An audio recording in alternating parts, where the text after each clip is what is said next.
Here we are. Good morning, everybody. Good morning. So how's the happiness level today? Hi. Great.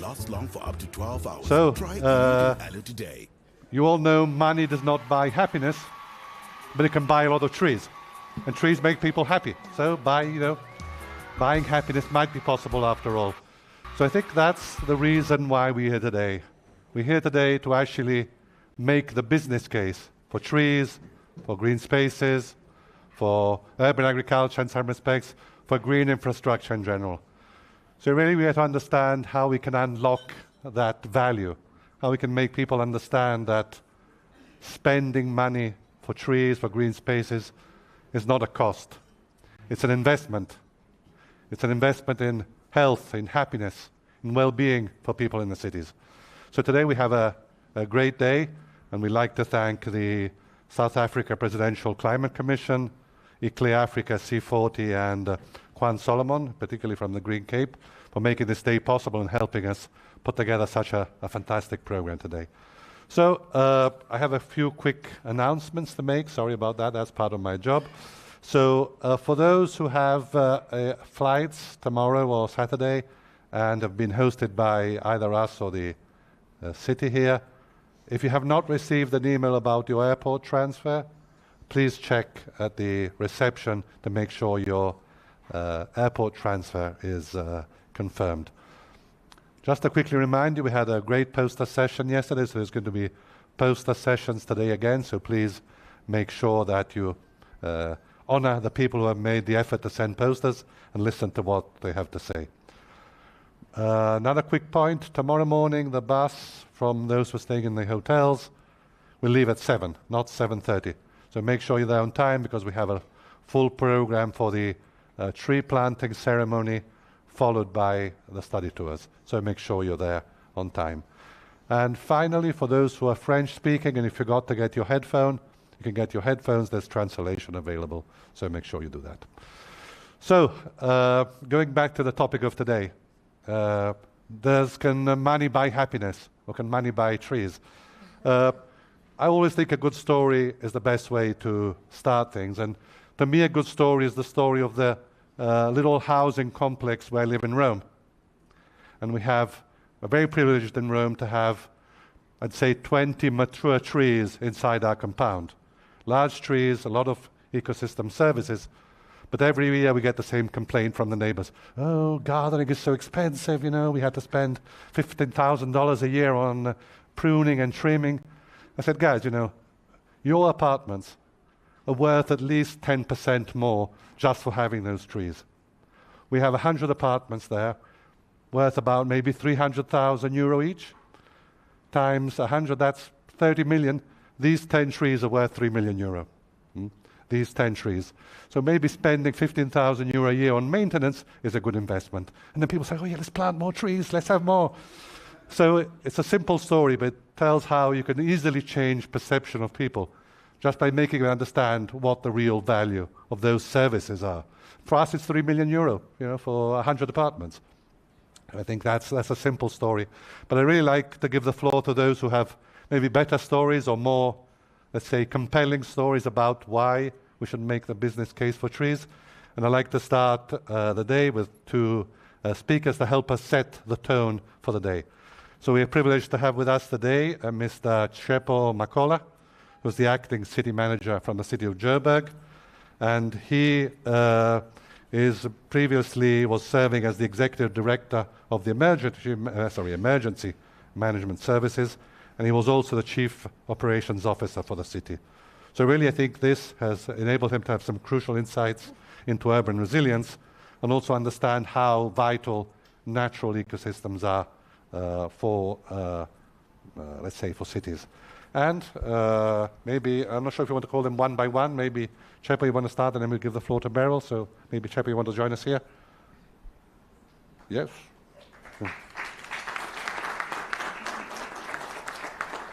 Do the one by one. Floor is yours. Thank you. You have 5 minutes. It's okay. Thank you, Program Director, and good morning to the mayors who are with us today, the councillors, and all the delegates. As already introduced, my name is Tsepo Makola. I'm the acting city manager in the city of Johannesburg. Of course, my substantive position, I'm the chief operations officer. I'm currently just holding for my boss. He's busy elsewhere. So part of one of my responsibilities as the executive head responsible for emergency management services was the disaster management aspect.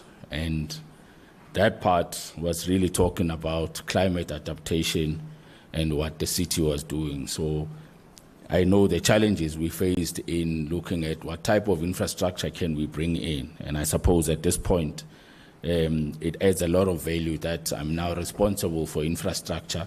I can enforce and I can ensure that as part of the planning of the city's infrastructure, we have infrastructure that's able to be adaptable. So our growth and development strategy, one of its 4 outcomes is that the city has to look at sustainable infrastructure that can also support climate change and support the work that we do. And I suppose today's discussion is really about that.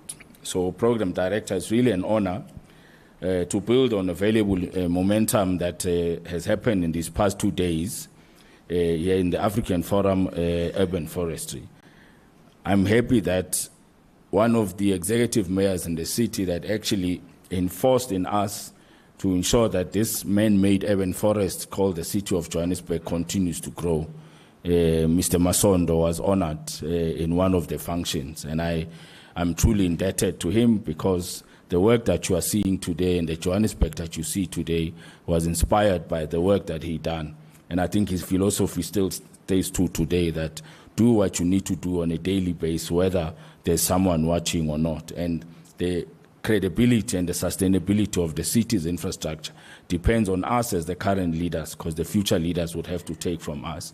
So I suppose we are here today because we are building on the leadership that he had put and the leadership and the ethos of hard work that he had actually given to us. And that we are very grateful that he got honored by this forum, and that we appreciate very much. Program Director, as you know, African cities face a myriad of challenges in terms of planning, designing and building the green infrastructure. And half of that requires financial support. Most of the time you are competing with financial sector in relation to where do you spend. And I'm sure all of you will be aware that the President visited the city of Johannesburg about 2 weeks ago, and the key focus was on how do we build infrastructure such as roads, water, electricity, and solid waste. But what's key for us as planners and executives is that that infrastructure has to be sustainable. It has to help us maintain the climate action plan that we have, but also make sure that we preserve the current environment that we have. And I think that is the challenge. About 2 days ago, we had a session with the Development Bank of Southern Africa to look at how do we fund the forest infrastructure that we can use to really continue greening the city of Johannesburg. One of the outcries that they've raised was, if you look at our townships in the main, you have less trees in the township. And why is that? CEO, I think you then have a massive challenge to convince us when we start the budget steering committee end of this March that we must contribute majority of the capital grant into planting the trees again, particularly in the townships. And that makes sense because that's where most of our population are. If you look at Region G, right in the far south of Johannesburg, we have a lot of informal settlements, but we also have a lot of formal settlements. But what we are lacking is the green infrastructure to try and support that support the sustainability of those regions.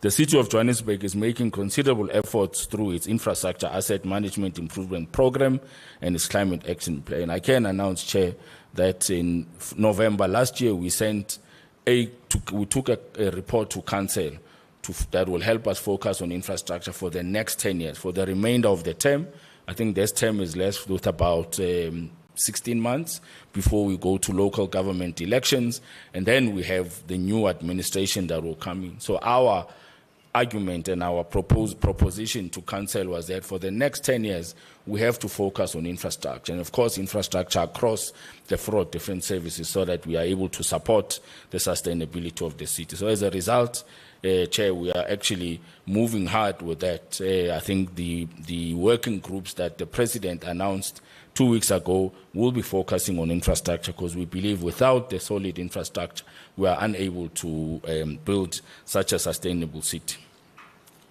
Program Director, I can announce to you that this weekend there is a proposal with the private sector on how to redevelop our parks as sustainable infrastructure. The CEO is currently sitting with a number of agreements that we are signing with the private sector on how to redevelop the parks, but make them more sustainable, more open to the communities, because communities also have to look after our green infrastructure that we put in, and it's important to re-emphasize that point. So together with other African cities, financiers, global bodies and banks, Johannesburg is prepared to collaboratively explore sustainable levers in financing, including more federal lending options. We are currently working with the German Financing Bank to look at how to support our infrastructure. And in that regard, Chairperson and Program Director, we are happy to announce that the City of Johannesburg will be leading in the infrastructure and greening infrastructure through the Infrastructure Asset Program that Council has approved. Thank you.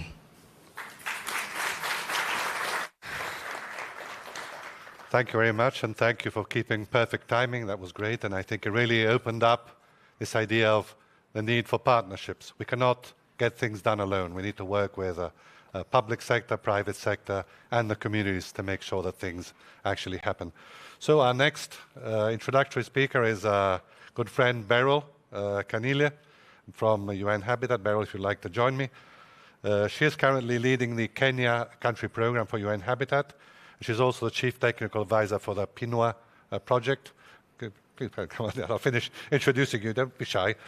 And basically she leads this Pinwa project funded by the EU, working together with the Kenya government to actually improve housing and sustainable urbanization strategies in Kenya. So, Beryl, you also have 5 minutes, so.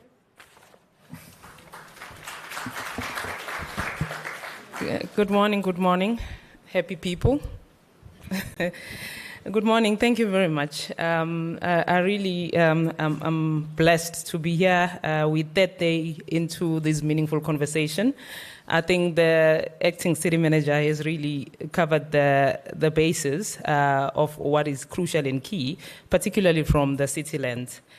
I think we can all agree that urban forest provides essential environment and socio-economic functions.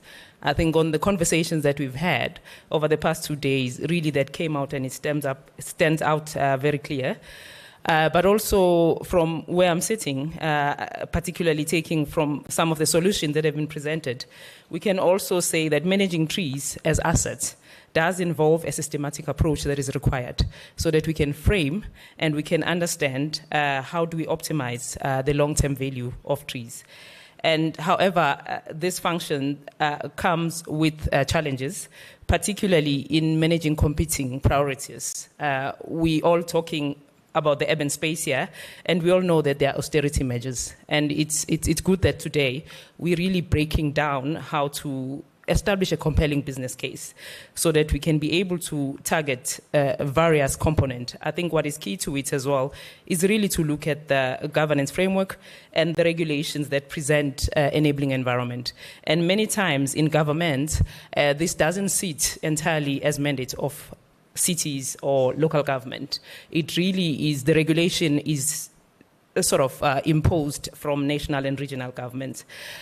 So as UN Habitat, there's various ways we work direct with cities, and in the context of us trying to leapfrog and making sure that we achieve the sustainable component of the agenda, we utilize many platforms, not only ourselves together with our sister agencies. There's UNDP, we work a lot with UNEP in this instant, lobby power, and we have access to member states. I think we do that through UNHA, UN Habitat Assembly, which is happening in May.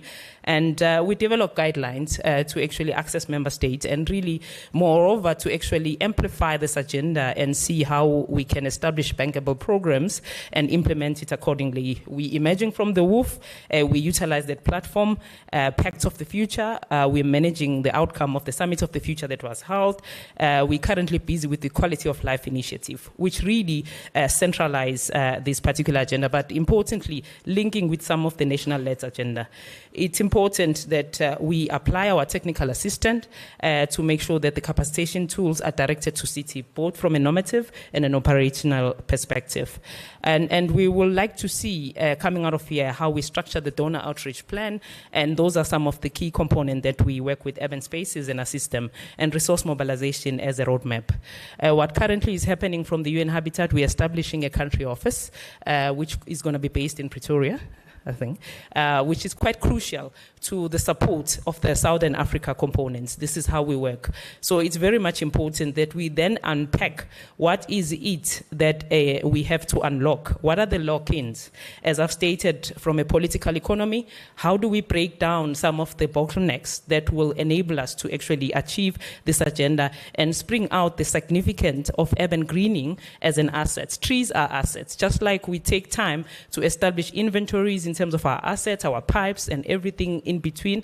And trees are assets, and the value chains of how the asset management life cycle, when it comes to trees, we don't normally thought of that. But essentially, if we work in the entire value chain, we'll understand what is required to sustain and to maintain trees, and how do we plan from an urban planning lenses to incorporate this agenda of trees. As I've stated, the urban planning is quite key for us to unlock, and most importantly, to deal with our fragmented regulations. Fragmented regulation that actually prevents us at times, synergize the vertical integration of how we regulate the spaces of urban greening, and how do we simplify the language when we work with our communities. Many times we talk of climate resilient, sustainable greening, sustainable infrastructure, and many other languages that are not simple. So for us, I think we're looking forward to actually establish and ensure that,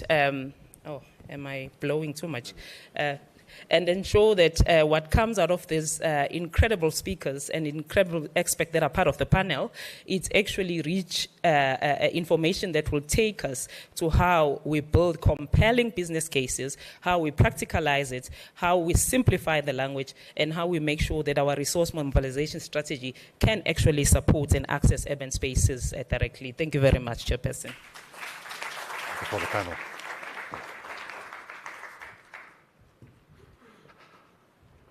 Thank you very much, Beryl. And once again, it's the shiny, happy people, so we have to have REM in the background here to get the good day going. So we thank you again for the welcoming remarks. Now we're going to start the work proper, and we're going to have a keynote intervention on a mapping study of urban green and climate finance. And we have pleasure to have with us two colleagues from the WITS Business School Center. We have Melody Mandavere, or Mandavia, I'm not sure how it's pronounced, who's a distinguished researcher and lecturer at the Center on African Philanthropy and Social Investment, CAPSI, if I get it correctly. And together with her is going to be Dr. Sylvester Harvey, or Hovey, who's a postdoc researcher also at WITS Business School. So if you can join me on the stage, the floor is yours. I'm not sure how you're going to do it, but please.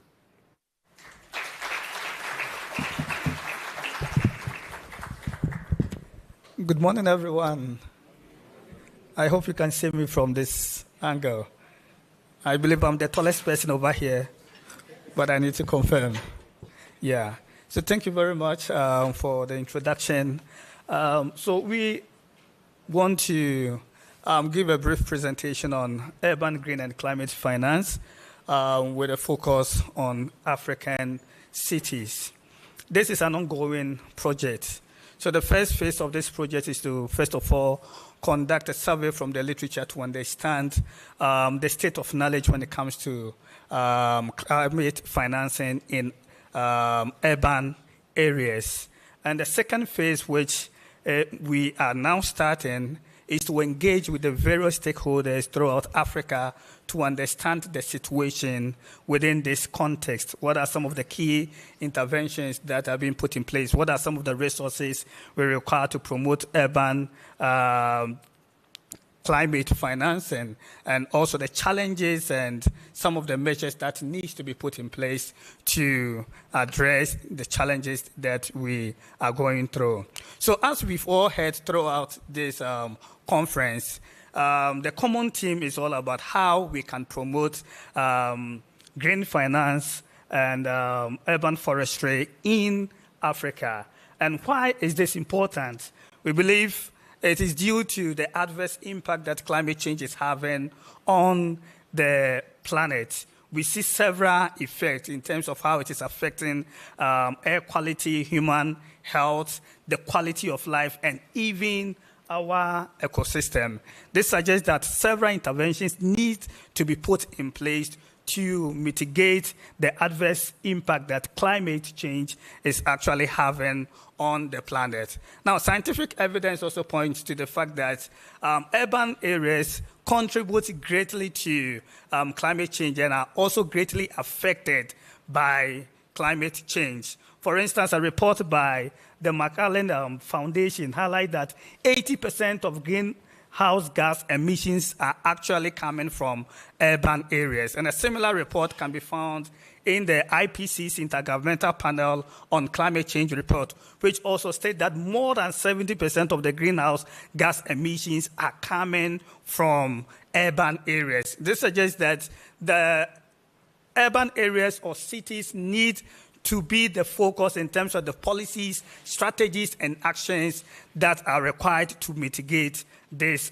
situation. More so, we find that the situation is getting worse in Africa, considering the rapid urbanization that is happening on this continent. So if you look at the figure on your extreme right, you will see the rate of urbanization in Africa. And we see that it is somewhere close to 50%. However, this is likely to increase in the near future, looking at the rate of increase. And we heard from Prof. Tolu yesterday, who highlighted that in the next 60 years, more than 1 billion of the African population will be in urban areas. Whilst this is good for productivity, growth, and development, it also has several adverse impacts on the climate. A current report highlighted that more than 50% of the greenhouse gas emissions are from urban areas, particularly in Africa. And so if this urban population continues to increase at a faster rate in the near future, then what is going to happen? Obviously, our contribution to the issue of climate change is also going to increase. So what does this suggest? It tells us that we need to put in appropriate measures, bring together resources to promote green financing in urban areas. So from the literature survey that we conducted, there were some few highlights that we would want to share with you, which would also set the tone for the panel discussion we're going to have this morning. So some of the issues I would want to run through with my colleague is to understand the global trends in urban green financing and the percentage of this investment in Africa, and which sectors are receiving most of these support. What are some of the challenges, the key actors that would help in the resource mobilization, and some of the global best practices that could also be adopted in Africa to help achieve this goal? So from the literature, we find out that now investment in urban green finance is on the increase. We see that the investment we had in 2017-2018 was around $376 billion, and that is, and in 2021-2022 we had $830 billion. So we see that right from 2017 to 2022, there has been more than 100% increase in urban green financing. However, we see that most of these money is invested into mitigation rather than adaptation, as can be seen in the other graph. Whilst considering that mitigation measures is important, we also need to understand that several efforts must be put in place to also curb the issue of what? Adaptation, in terms of building resilience against any adverse impact that climate change may pose in our cities.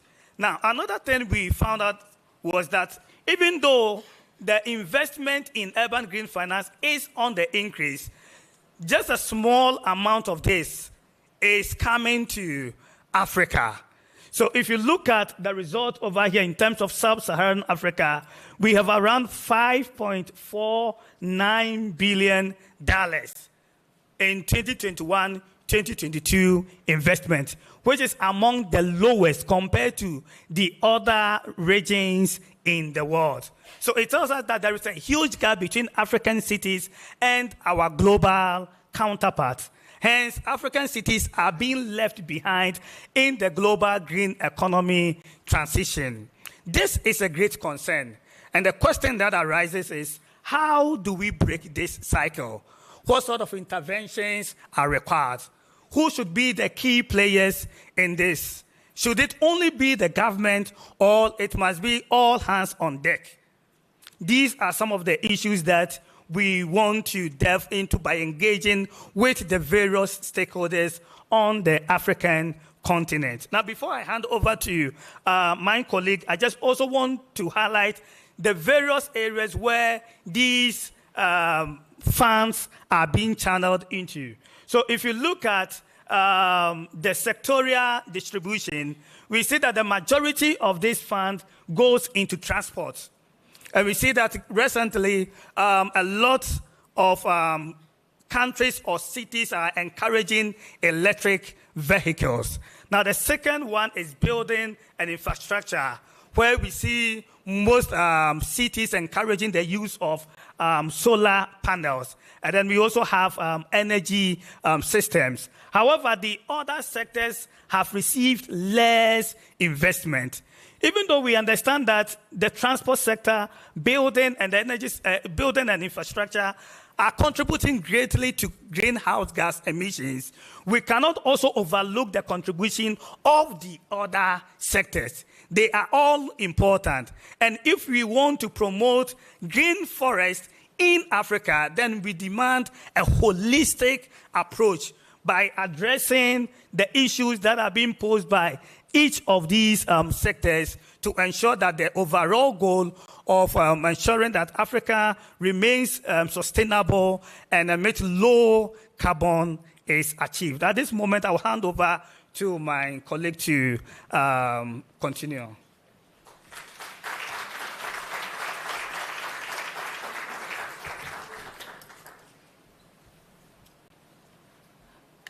Good morning, everyone, and all protocols duly observed. Thank you, Sophister. I'll continue starting on the key actors in mobilizing and implementing urban green financing. So as you can see, all those are the actors that are expected to play a great role in mobilizing and implementing green financing. The civil society and local communities through advocacy and project co-implementation, the government agencies, those are the ministries and local governments, the development banks, the green climate funds and global climate initiatives, also the private sector. However, from our study and the preliminary findings that we have, what we have seen so far is that the government agencies are the ones that are playing a key role. Most of the projects are being funded by the government agencies. They are the ones that are funding the local municipalities. Over and above that, the development banks are also funding some of the projects. It is also important to note that so far from our findings, we realized that the private sector is not playing a key role, at least from our findings from the data that we've collected. We don't have collaborations between the city and the private sector.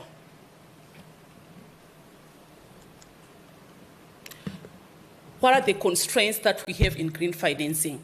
So here we have constraints that are being realized from the literature from the world over, and also these are being realized even in our African cities.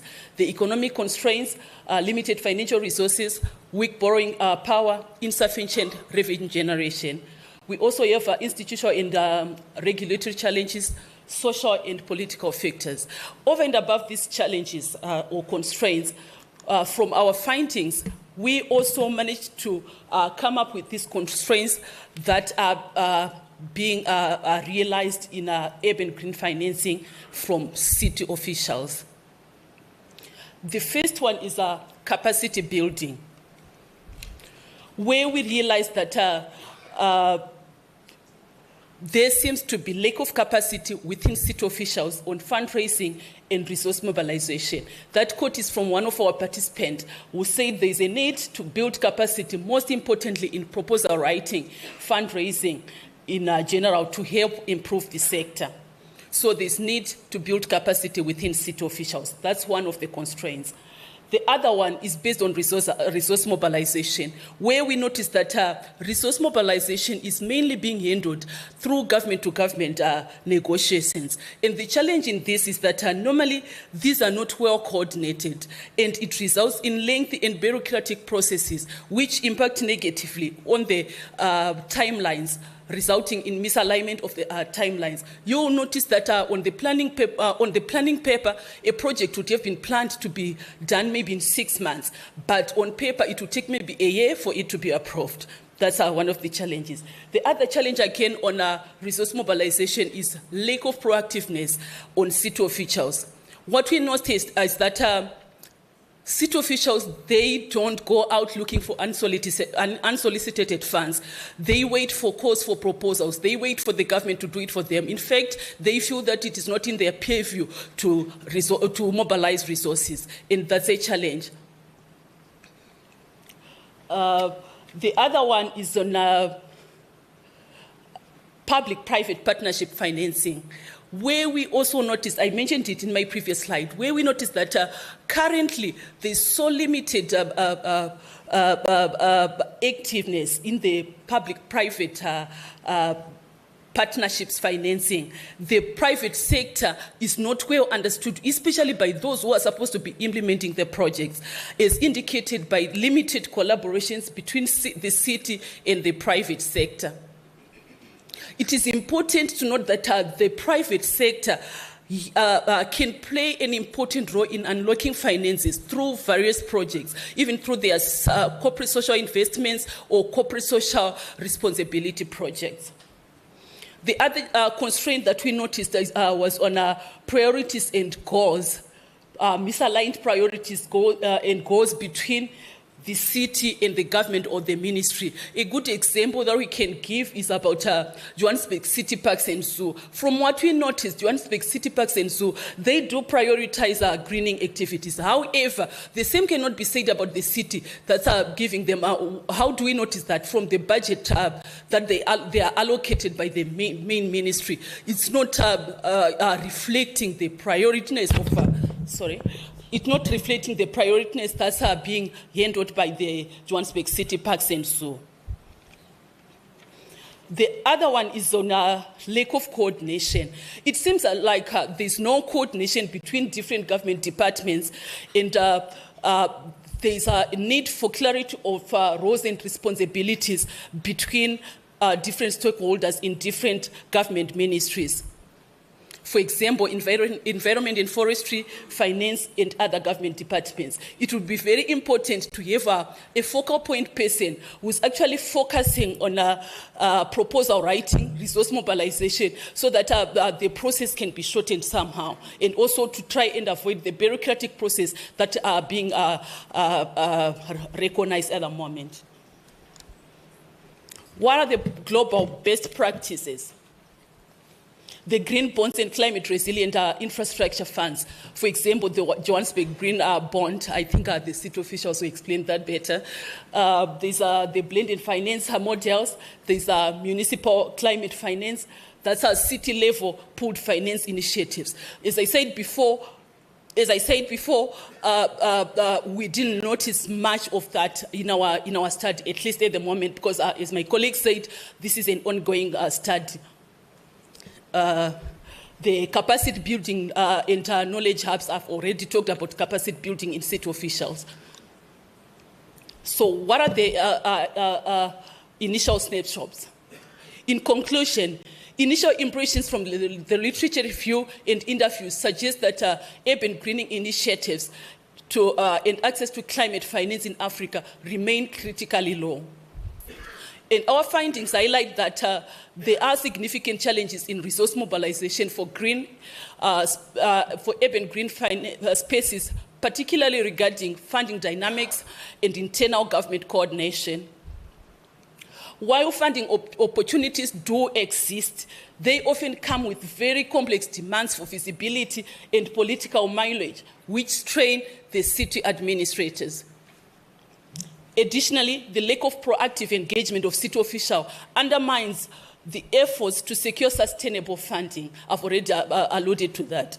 There's also a limited understanding of the potential roles of the national development agencies and multilateral development banks, which results in missed opportunities for strategic partnerships and long-term suffering. City officials tend to believe that it's the duty of the government to do that, and they just sit and relax, waiting for the government to give them a way forward. I thank you.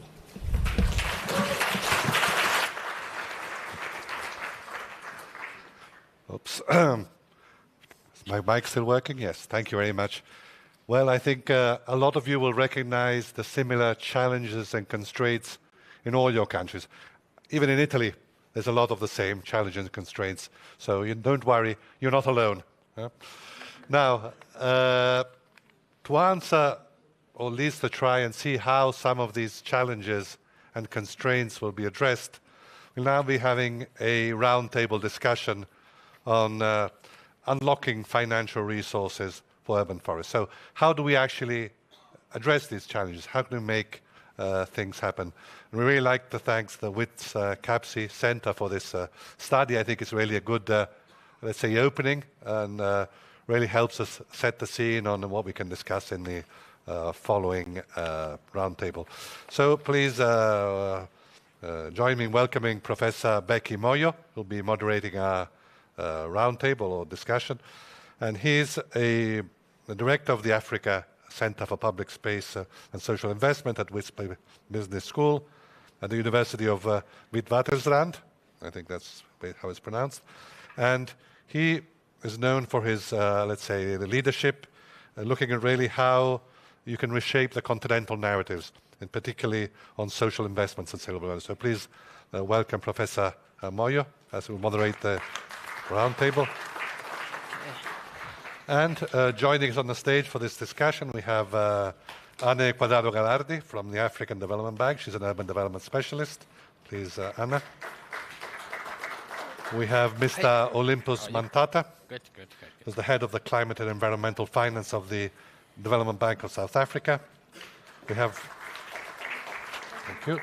We have Mr. Andre Oberholzer, who's the Group Head Corporate Affairs of the SAPI, the South African Pulp and Paper Industries Limited. We have Mr. Isaac Mugumbule, who's Supervisor Landscape of Kampala City Authority. Isaac, are you here? No. Oh, you see it. Oh, you're going to be there instead. No? Isaac is missing. I thought he was here. Oh, well, what we do, he might appear.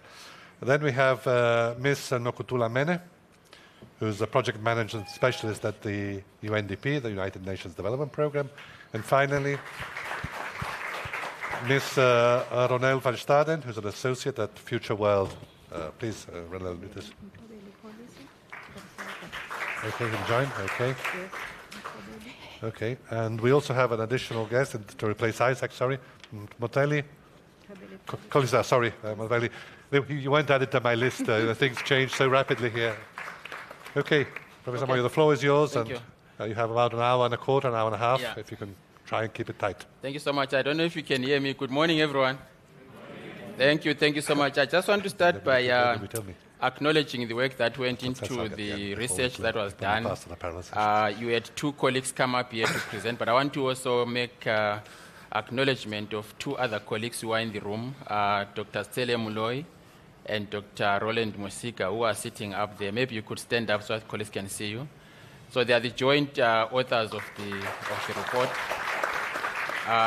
But at the same time, we also got a lot of inputs from reviewers from different institutions that IANDA put together. I just think it's important for us to acknowledge the reviewers' comments as well as the people that the team is still continuing to interview and get data from.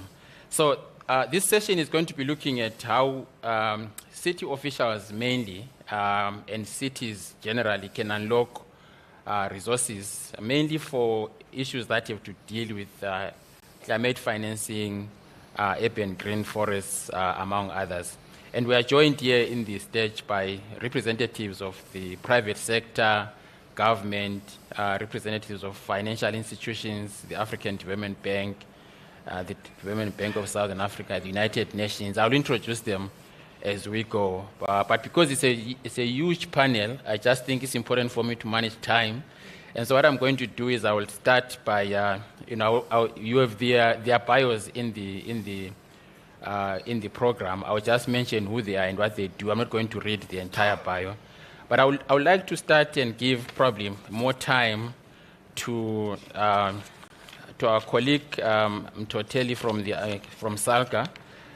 He is the Chief Officer responsible for infrastructure delivery, spatial and transformation services, inclusive communities, and sustainability.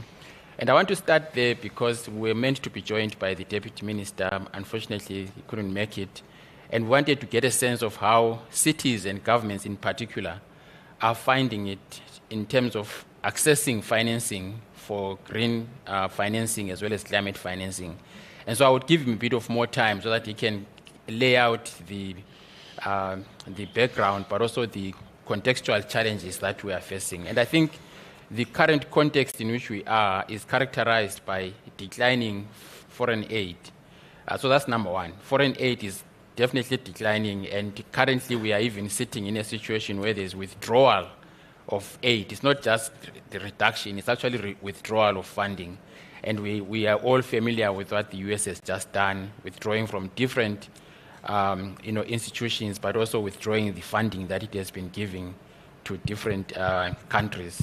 And so, Totel, I want to start with you and ask, what are the biggest challenges that are currently facing South African cities when it comes to accessing financing that is meant mainly for urban greening, urban forests, and climate financing? Thank you, Prof. Good morning to fellow panelists, and good morning to everyone, all protocols observed. The first point I would want to make in relation to what are the constraints to accessing financing is that it is funding. That is the biggest constraint. And when I say that, people say, what do you mean? What do you mean funding is a constraint to accessing financing?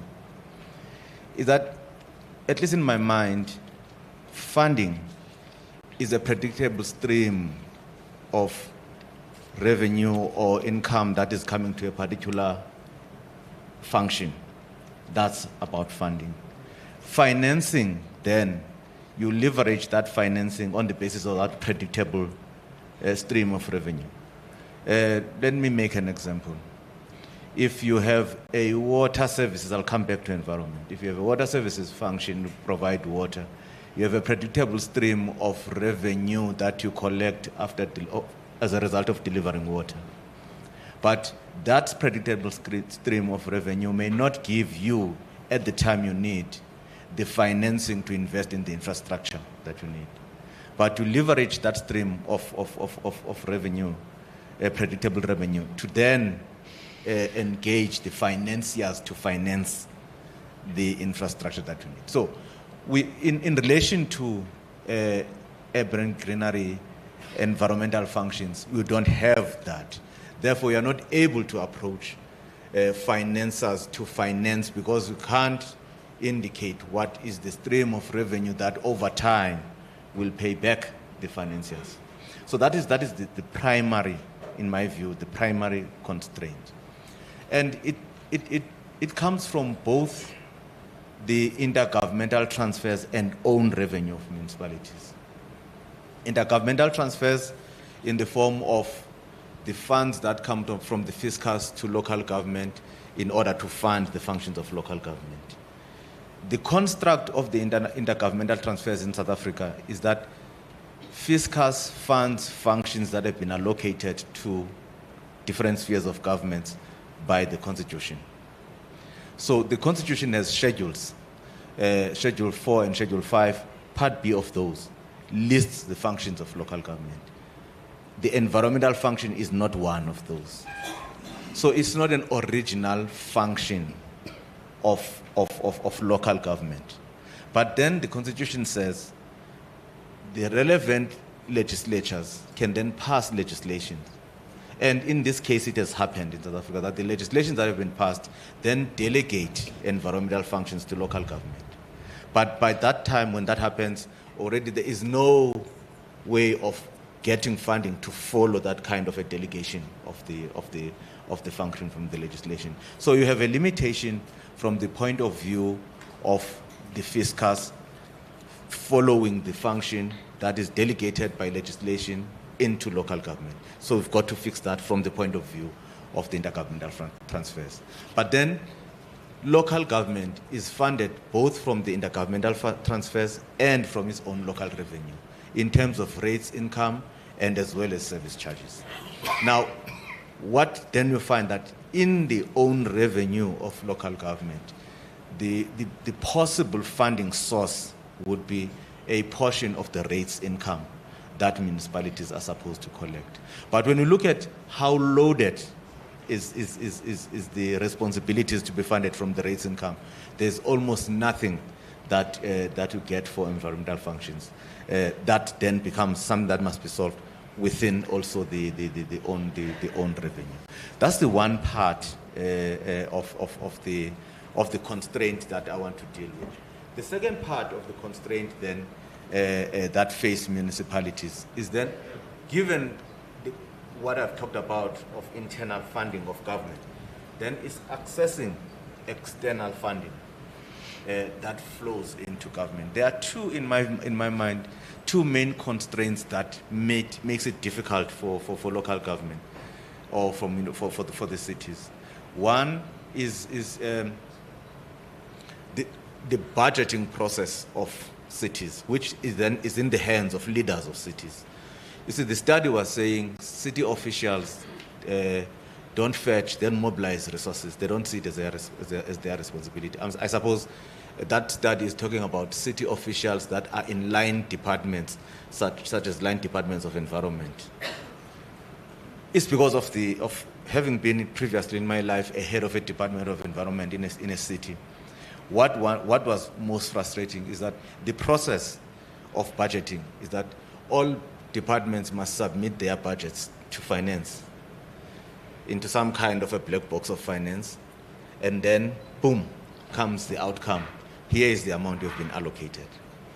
So as a head of department, you don't have either the responsibility or the opportunity to say this project can be funded from this source of funding, and this is my role in getting that source of funding into the city. So that's something that is in the hands of cities.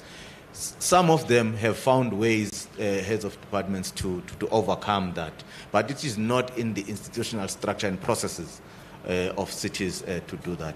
Probably better when you have an entity, as in the case of the city of Joburg, because that entity can on its own as an entity go out and chase funding.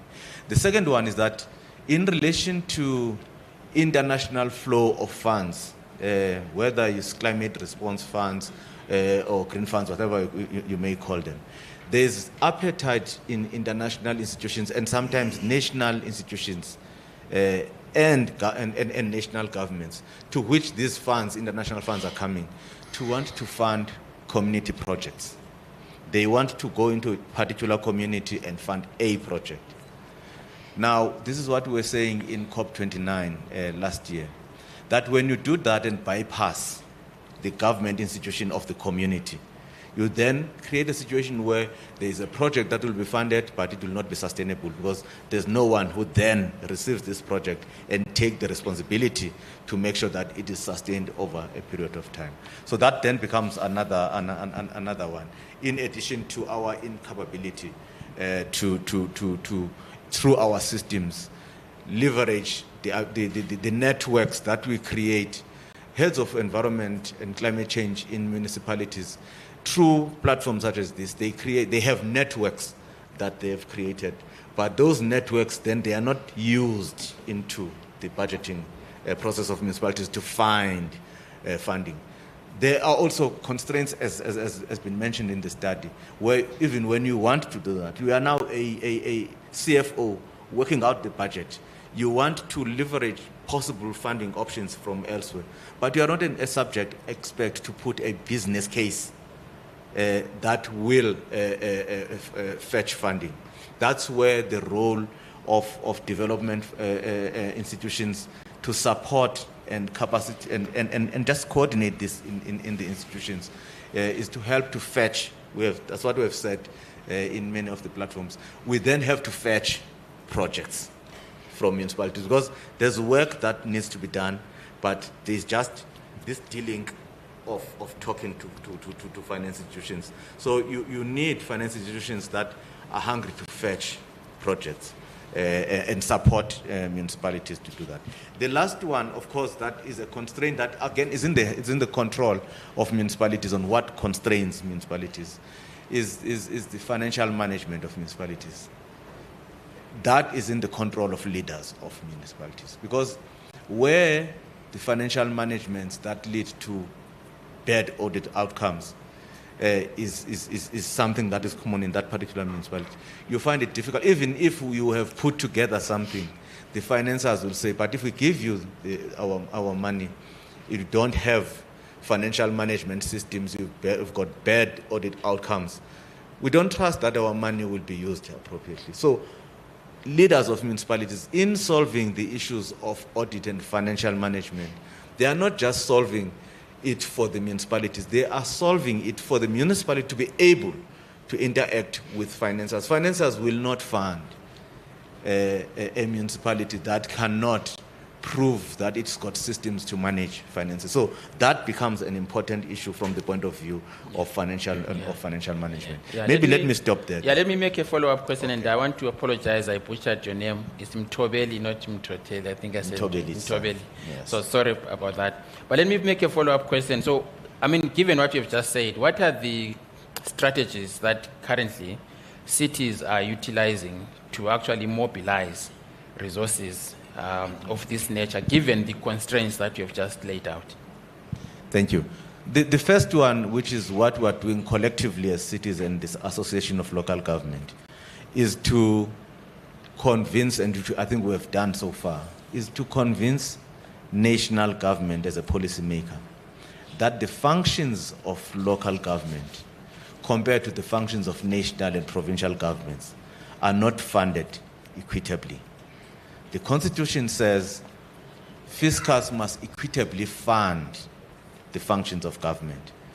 We have done studies that show that that constitutional injunction is not being met currently.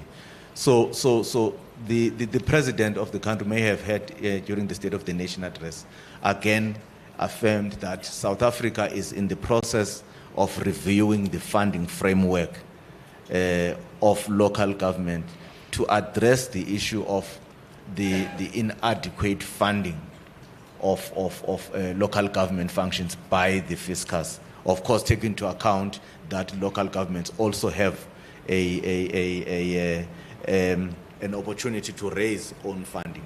So that's the one thing that we are doing. We think that it should change the situation, and environmental functions will then be funded within that context, as I explained what that is. The second one that cities are currently doing, recognizing this, that I was talking about, the budgeting process and so on, is that heads of departments and institutions that are responsible for environmental functions and climate change are now themselves capacitating themselves to say, let's go, let's try and fetch this money. Despite the budgeting process that does not ask us to fetch the money, we have functions that we can build business case on and be able to go to our finance departments and say, I have been working with this institution. Here is an opportunity to fund. This is what it requires from our institutions. So we've got examples of cities that are doing that. For example, the city of Cape Town, they worked with the Nature Conservancy to mobilize, just as an example, 50 million to clear invasive species in some of the areas of Cape Town. And it's been a great project. You have also cases of the Department of Forestry, Fisheries and Environment in South Africa that has gone out to mobilize funding internationally. And because the heads of environment are working with the department, we are able to, in working with the department, be able to source funding that would come to the institution. So working closely with departments that are they have access to international funds is one of the options. The other ones is own revenue of municipalities. Many of our cities have nature areas, protected nature areas, that the public uses. So we're raising revenue from those protected areas. If you were to think about a city such as Tshwane, the capital city, at some point we had more than 17 large-scale protected areas that the public is utilizing, Groenkloof, Rietvlei, and so on and so on. Those, when you manage the revenue that is generated from visiting those areas, it then gives you a funding that you can then utilize. So those are some of the things that we're doing. We're addressing both the policy situation, but also acting in the context of the municipality. Yes, work still has to be done, just to get our municipalities in their medium-term financing plans, to be able to say a fraction, this particular percentage of our budget will go to this function. That creates a funding stream that we can then utilize to leverage financing. Because if you do that, you can improve your protected areas, and when you improve your protected areas, you can get more revenue. Then that starts to solve your problems. So where you have entities such as city parks and zoos in Johannesburg, for example, to be able to give them a predictable stream, a reasonable predictable stream of funding from the city would help an institution like that to be able to then leverage financing, which financing will improve its revenue-raising capabilities. Thank you.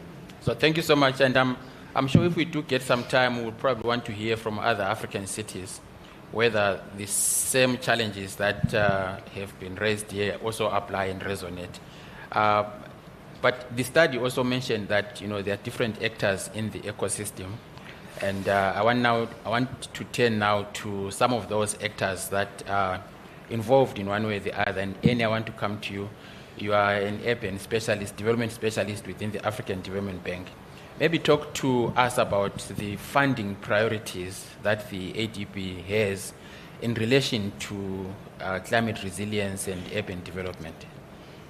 Okay, good morning, everyone. I would like to start thanking everyone involved in the organization of this forum. Ayanda, thank you for your patience these days. So, together with OECD and Cities Alliance, we launched a couple of weeks ago a report on Africa's urbanization dynamics. It said that by 2050, 2 out of 3 Africans will live in cities. So urbanization is happening at a speed and a scale that we have never seen before. And this brings an unprecedented opportunity, but also a profound challenge. Therefore, we cannot afford to be reactive, and we need to help our cities to be investment ready, resilient, and inclusive, as Lord Mayor Lowe was highlighting yesterday. At the African Development Bank, we are committed to helping cities to be better planned, developed, and managed. And we do that through, well, first of all, urban infrastructure investments in sectors like transport, energy, housing, and climate adaptation, of course. Also through innovative financial mechanisms to try to help cities to access capital markets and to build public-private relationships. And finally, through capacity building and policy support to improve urban governance frameworks and help cities to be more efficient and investment-friendly. So, great to hear that, but then how do cities position themselves to access that funding, including the instruments that we have? I know, when it comes to the bank, there's always an issue around, is your project bankable? How do they position themselves to access that? Okay, so in 2018, the board of directors of the bank approved the non-sovereign operations policy that allows the bank to lend directly to decentralized entities. These are towns, cities, and local governments. But although we can lend directly to cities, there are several factors that prevent them to access financing. Some have been already stated this morning. So first of all, we see that many African cities have limited own source revenues and rely heavily on national government transfers. Also, as the bank, we still assess the credit risk of the cities. So if the city lacks a strong financial track record or clear mechanisms to secure the repayment of the loan, it will be difficult to access this financing. And I want to highlight this third one because even though we would like to lend directly to cities, in many countries, local governments do not have the legal framework to borrow without the central government approval. So national laws may restrict cities from taking on debt.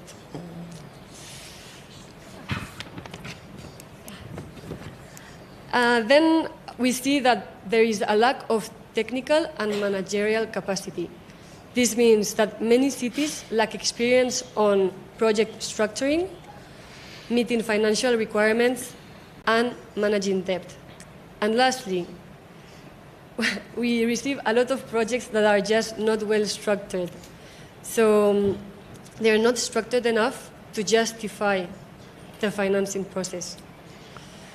But all of this, we're trying to overcome these problems by also putting aside some grants that cities can access. For example, in 2019, we established the Urban and Municipal Development Fund, which is also a co-financier for this event.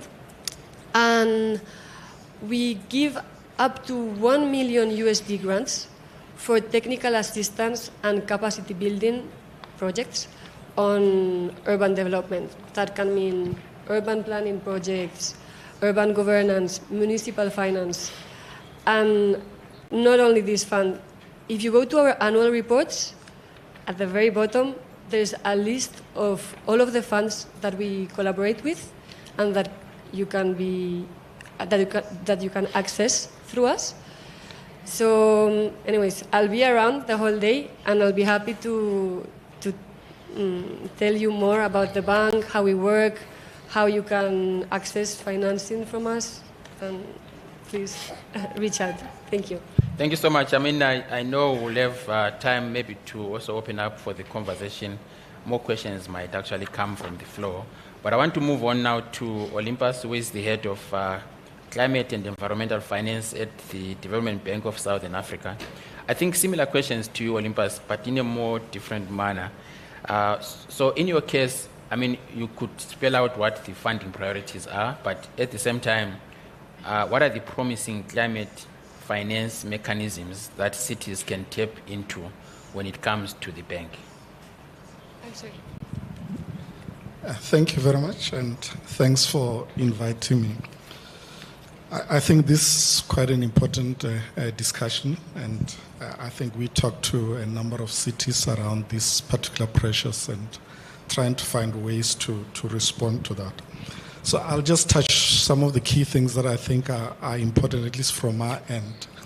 I guess one of the key issues that we have been looking at from a DBSA point of view is really to leverage on our accreditation to a number of UN convention-based financing mechanisms, such as the Green Climate Fund, the Global Environmental Facility, to really look at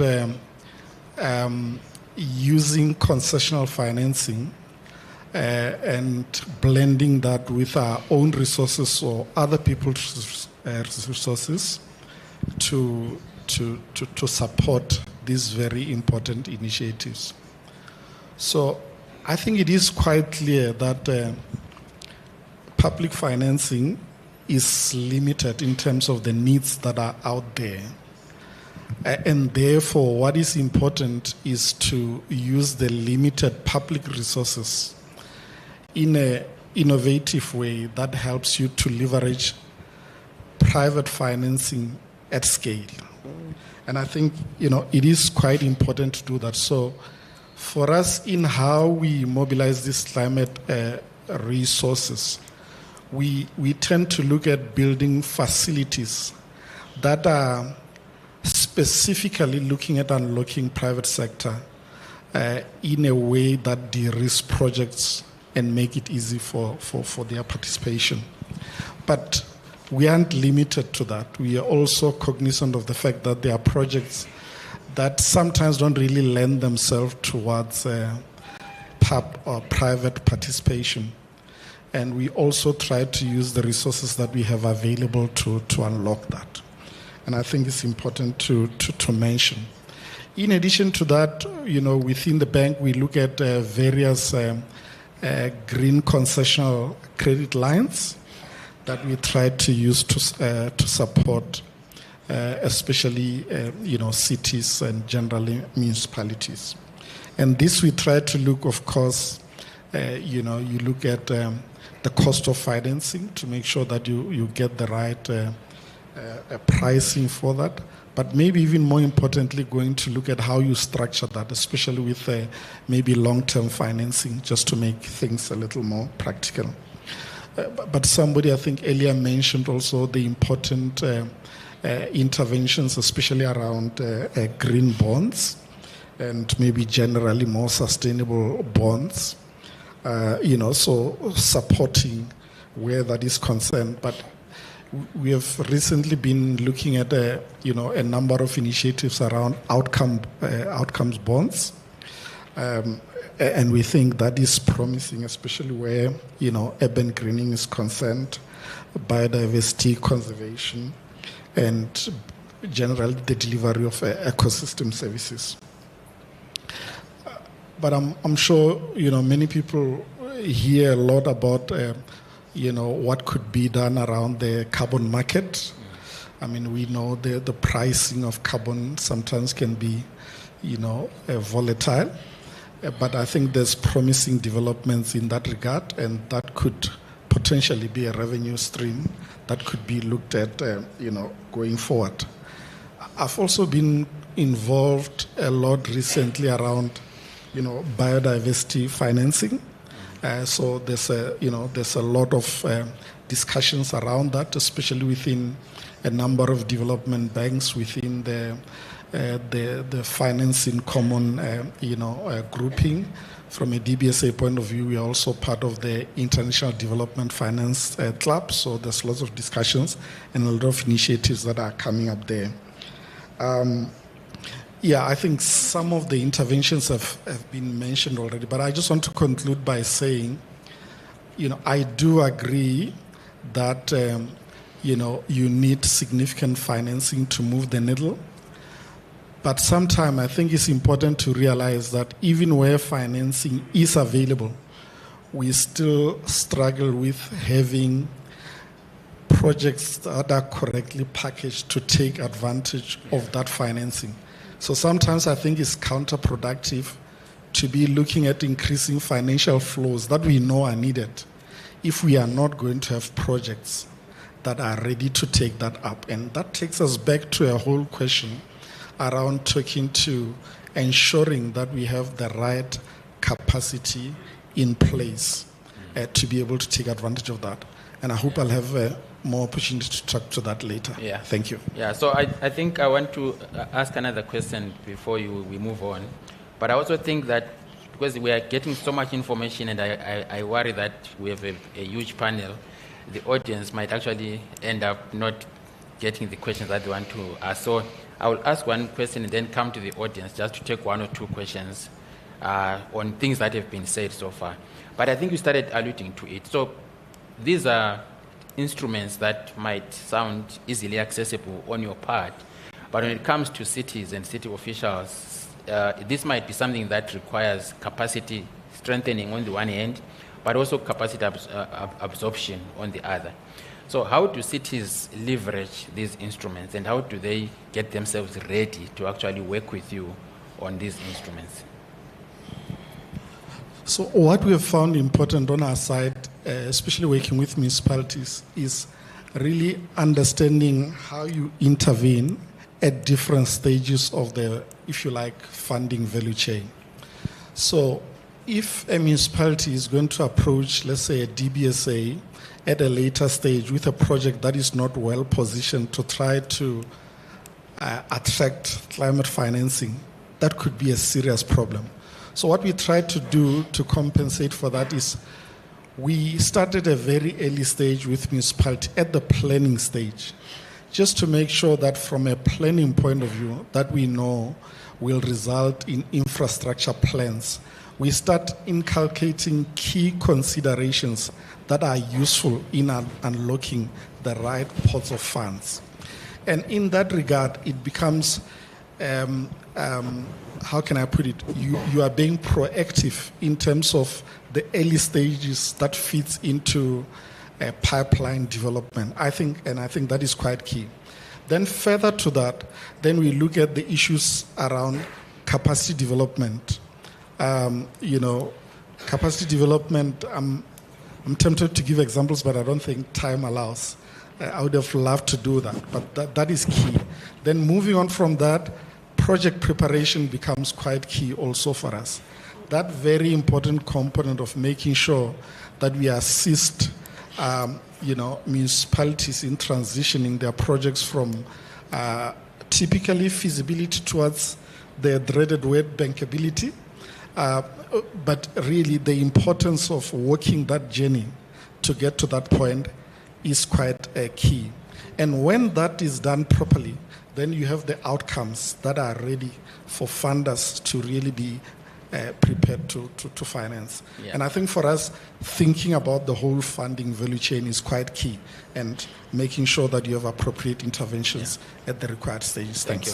So can I just take two or so questions so that there's a hand up there. I don't know if there's a mic that could get there. And then another hand there. So I think while they are running for the mic, can I just give you this one? Okay. Good morning, everyone. My comment is with the first speaker. I maybe can't pronounce the name very well. About income-generating activities within the cities. I just want to give a quick example about Nairobi and the Karura Forest. The Karura Forest is, for those who are here on the first day, is one of the forests that was saved by Professor Wangari Maathai But what I want to give is the statistics of how much money they make. On a monthly basis, they have between 60 and 70,000 visitors, local and international, going to walk, going to have picnics and stuff like that. And they pay. Each visitor pays something, a minimum amount. As of today, they have more visitors than the Nairobi National Park, which used to be the leading, and they have more visitors than the internationally known Masai Mara Game Reserve. Just because they have maintained the forest in a very, very nice way, and they pay for themselves. It's self-sustaining. It's managed by Friends of Karura and the Kenya Forestry Department. So the Kenya Forestry Department is making money out of the forest, which would not have been there had people not fought for it. Thank you.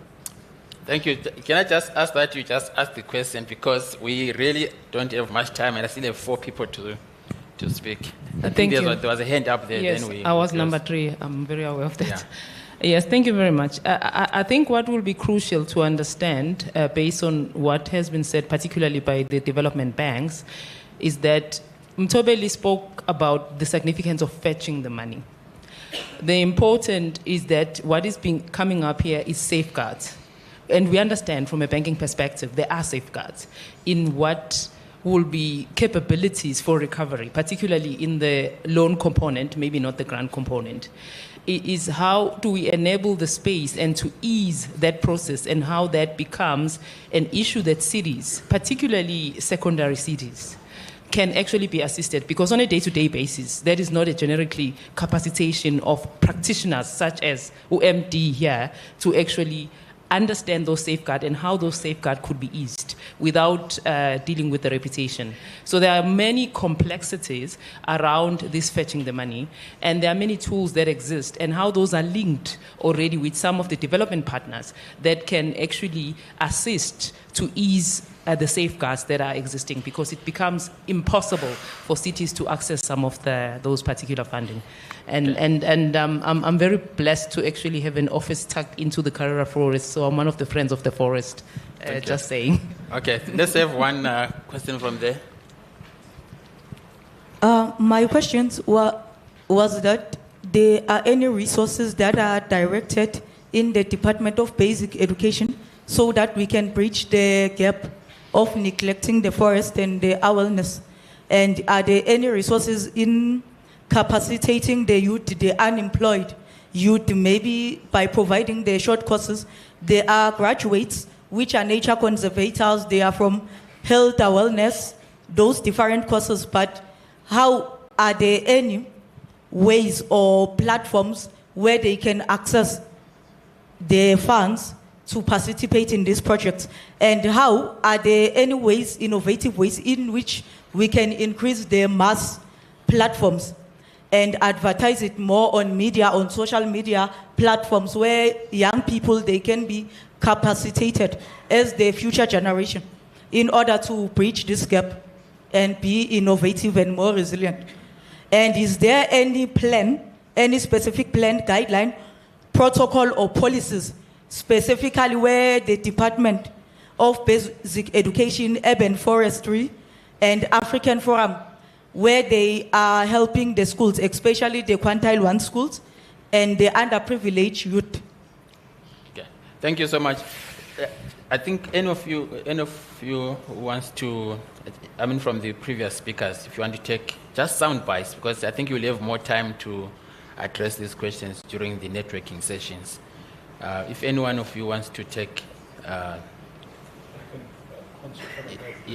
come to you after. I just want to check from the African Bank and the Development Bank as well. Anything from you? Okay, good.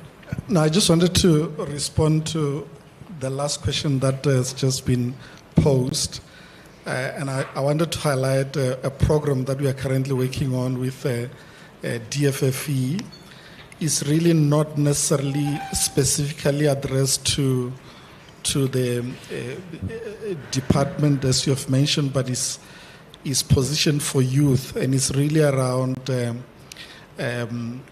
capacitation of youth, but also youth businesses in the space that are coming up, seeing and how to capacitate them and also to fund them and to provide seed funding for the start of those businesses. We're just finalizing that. I'm sure you'll see that in the being advertised in the news in a short while. So maybe you can look out for that. Thanks. Okay, great. Just a minute. Yeah. Myself, I will address your question.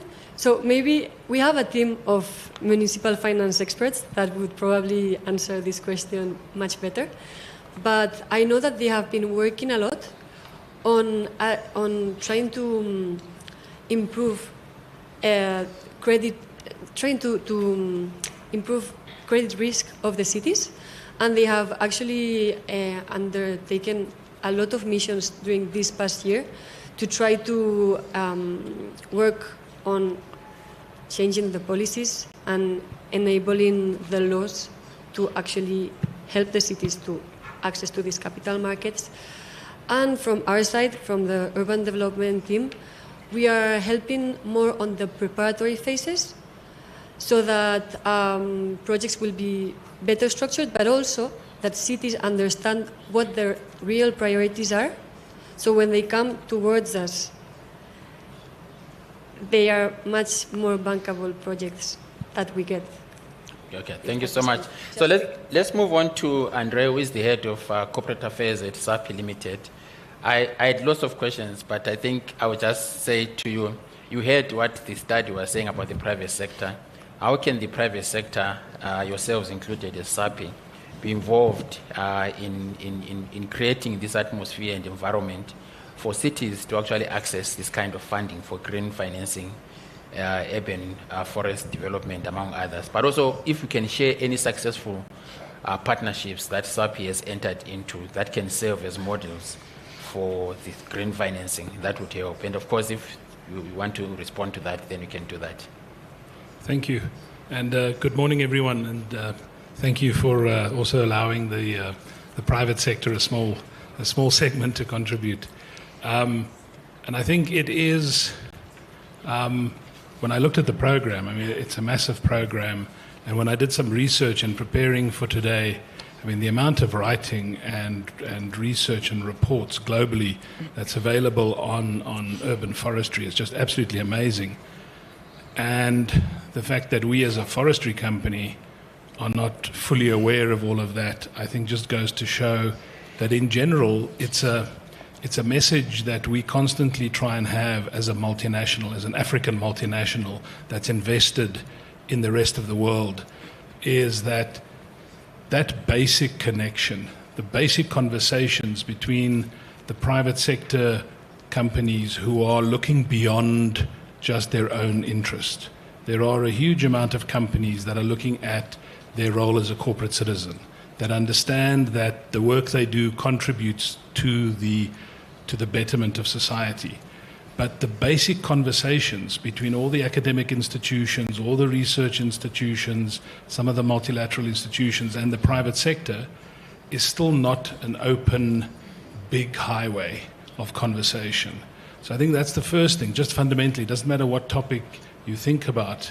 That is still a problem, is that when you arrange things, when you think about talking to people, when you think about doing studies, when municipalities think about talking, there's lots of private sector actors who are prepared to have that conversation. They're never approached. So they will go knock on doors, but it works two ways. So that's an open invitation to everyone here to actually engage more and have those basic conversations with the private sector and see what comes from those conversations. The worst thing is to have a conversation only when there's a crisis, or is only when you're in trouble, only when you need money. That's the worst time to have the conversation, because there's no trust, there's no relationship, there's no common understanding of priorities. So I think that's sort of the first general message. For us as a company, obviously we're forest products, so trees are our life. We use wood fiber, we beneficiate it, and our company only survives if there's strong biodiversity. Yes, we have a commercial crop, but that crop isn't healthy if there isn't a biodiverse ecosystem around it. And so therefore we think about trees, the value of trees, the value of agroforestry, the value to our communities. And it's interesting that when we speak, so we've now started an initiative with the Africa Forest Forum and with some other people in Africa. Forestry as a business, forestry has no value in Africa. That's a basic message for us that we're trying to communicate, is that you only protect what you value. You only protect what has value to you. You only not only protect it, but you then invest in it, you build it, you become innovative around it. So in a general sense, looking at urban forestry is important, but urban forestry will always have a problem if forestry in general is not valued. If there isn't an understanding of the critical role that commercial forestry, that the utilization, the sustainable utilization of forestry and of land and of nature in the rural areas won't have, because otherwise you'll be dealing with a denuded rural landscape and everyone will rush to the cities, and now you're trying to solve it through urban forestry. It's critical to address urban forestry, but it's part of a broader puzzle. You shouldn't forget to make sure that people understand the value of trees, the value of the natural environment. Not to protect it and just look at it, but to actually utilize it to generate good communities. So there is something. In South Africa itself, we have a footprint that means that we engage with 60 municipalities. And in those municipalities, there are cities, there are towns, big towns and small towns. So we actually have a massive engagement, and most of that engagement is framed to some extent with frustration. So that because basic services aren't being delivered, the support that we require for firefighting isn't being delivered, the maintenance of infrastructure. So now those towns and cities come to us to do nice urban greening projects. And we're going, but the basic relationship that we want to have isn't one of mutual respect. So echoing what some other people are saying is the private sector is looking for partnerships. Maybe not the whole private sector, but we don't need to worry about the guys that don't have the big picture. Work with the people that have the big picture. But it's got to be mutual, that sort of a mutual respect, because from there, remember, our staff live in those communities. Our staff live in these cities. We want our staff to have a healthy city life, to have a healthy environment within which they operate. So it is in our looking beyond just the, let's say, the macro issues. If you bring it back to the people who live there, it's investing in their future, it's investing in their health. When we get to one of the other approaches for us as a company is we don't do for people, we do with people. And that's the asset-based community development model, which is critical if you want to create credibility with the private sector. Show what you are doing and then ask for help and ask for additional facilitation, advice, expertise. But don't come to the private sector and say, I've done nothing, but I want your money to start doing something. Yeah. That's just not sort of the right way of doing it. I will ask you to... Alignment of timelines. Very often, something like urban forestry is a long-term. It's fundamentally long-term. Growing trees is long-term. Establishing, maintaining the urban forest is long-term. When we look at municipal budgets, as has been said, there's no mention. When we look at the priorities of local government or cities, we look for, but where is this topic in the list of priorities? If it's not there, you're getting a mismatch of messaging. When you're also looking at getting project proposals, if they're all short-term and not long-term, so we're looking for what's that long-term commitment, that long-term partnership. Two projects, or one project, one commitment. Interesting, in South Africa, the private sector, the big business group, decided to establish what's called the South African SME Fund for small and micro enterprises. We bought shares in a company. That money is there forever. That money is invested, and it's then invested to generate small businesses. When I look at how some other funding is done, there's endowments. So you establish an endowment, there's funding, let's say CSI philanthropy money that comes into the endowment. Only the interest is used for projects. I never hear anyone talk about that kind of funding model. So, Andrea, I'll actually have to move on because we only have 15 minutes. So maybe we might get some time, maybe during networking break, to share more of the insights. So just one last message. Ownership. We've learned through our pepperbark or the Warburgia project, which we've established in South Africa. It's a rare and threatened and endangered species, where we said, okay, we'll use our forestry technology to help re-establish the tree. How did we do that? Well, we used our commercial technology to do that, but we took partnerships with the local sangomas, or the traditional healers. And we didn't just plant the trees, we distribute the trees to them, because the trees have medicinal value. So the product has value. And we make sure that we only do projects where there's community ownership, which was something that someone mentioned earlier as well. If you don't have local community owners that you can work with, there's no sustainability. So getting to higher education or basic education, we've looked at projects with schools. We try and go out and do some lectures or so on. But if there isn't local ownership, so who looks after the trees during school holidays? It's that kind of thing that you first have to figure that out. Once you do that through local ownership, through local community ownership, then projects actually start working. So what I could say also is to ask the audience to check out Trialogue. Last year I served on the panel that adjudicated for the CSI Strategic Award, which was given to SAPI, and in that there's a write-up that talks about your involvement with schools and communities. But I'm not opening it up for Andre. If I could just abuse my time from Trialogue. Only 44% of companies in South Africa, so all companies give CSI, only 44% give money to the environment. Of that 44%, only 5% is for the environment. Of that 5%, only 7% is for urban greening. So getting the prioritization of these topics just on the agenda, that's the first battle. Thank you so much. Let's move on to Nokuthula. You are with the United Development Program, and you have just had a lot of challenges, opportunities, instruments that are available. For the audience and for the cities, what role does the UNDP play in helping cities actually access financing that might be related to biodiversity, green financing, urban forests, among others?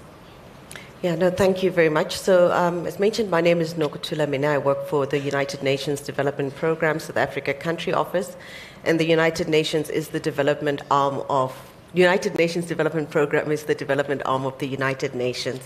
And I think we've heard a lot around, the role of own revenue from municipalities around financing environmental programs as a source of green finance. But I just want to pick up perhaps from where Andre and Olympus have touched on around the role of private sector finance. I think when we started off working around issues of nature finance, green finance, climate finance, it was largely a public good and something that should be financed from the public purse.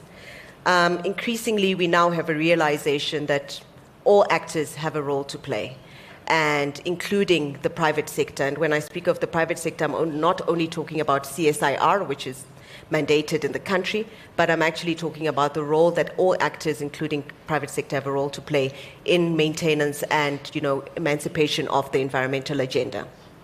I just want to touch on the fact that there's been a steady growth in private sector finance around the green industry, around the green agenda generally, and the achievement of SDGs.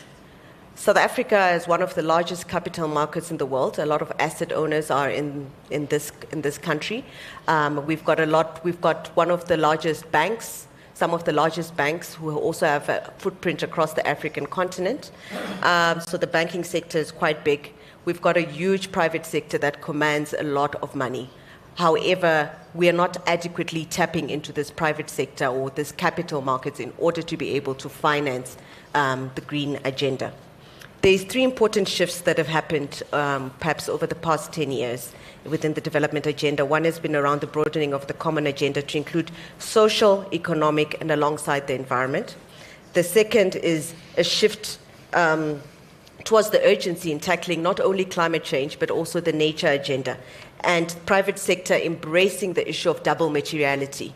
And so within that as well comes the issue of mobilizing private finance as fundamental in the achievement of our work.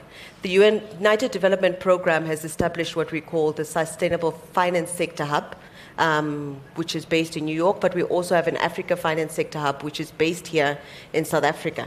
And part of the work around this is actually to be able to try and see to what extent can we capitalize on the capital markets, to what extent can we capitalize on the private banks that are within the country for the Africa-wide benefit of the green agenda.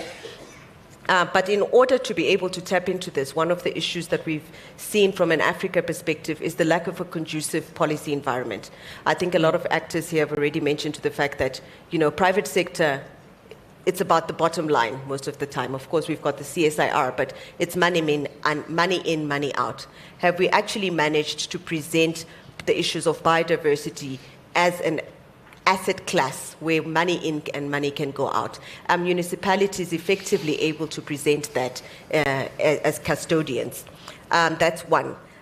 Number 2, there's the issues around which are also happening at a global level, but I'm glad that South Africa through the G20 is also taking it up, is around the cost of capital, right? We've spoken a lot about risk insofar as it is concerned, but the study also showed that out of the capital flows that are going to green finance issues, Africa is getting the least, and we need to ask ourselves why. It is because of the perceived risk and the cost of capital that is then attached to green finance, especially in form of loans that are coming to the African continent and for municipalities as well. So that is something that needs to be addressed, and those are conversations at a policy level that UNDP is involved in and is starting to work. I just want to I know you're short of time, so I'll add just one more point. Part of the stuff or work that we've done, especially from a Biodiversity Finance Initiative, is around working with banks. In the Philippines, here in South Africa, for example, we've got, I think most of you have these apps with these banks where you do this and then you get a free coffee maybe from X company or Y company. In the Philippines, we partnered with a bank. Through the same app, as you transact, you can choose, instead of getting a free coffee, you can then choose to put that money towards a tree. And you see your tree growing. As your tree grows, the bank then takes that money at the end of the year and invests it in planting an urban forest or an urban reforestation. I don't know what that is, but yeah. It's actually saying time up, but we have some time that we've been given. So continue. Yeah. Okay, so that initiative does not cost the bank anything. We're actually leveraging the consumer to be able to. So instead of giving it for a free coffee, why do we not leverage? But those conversations, they need to happen.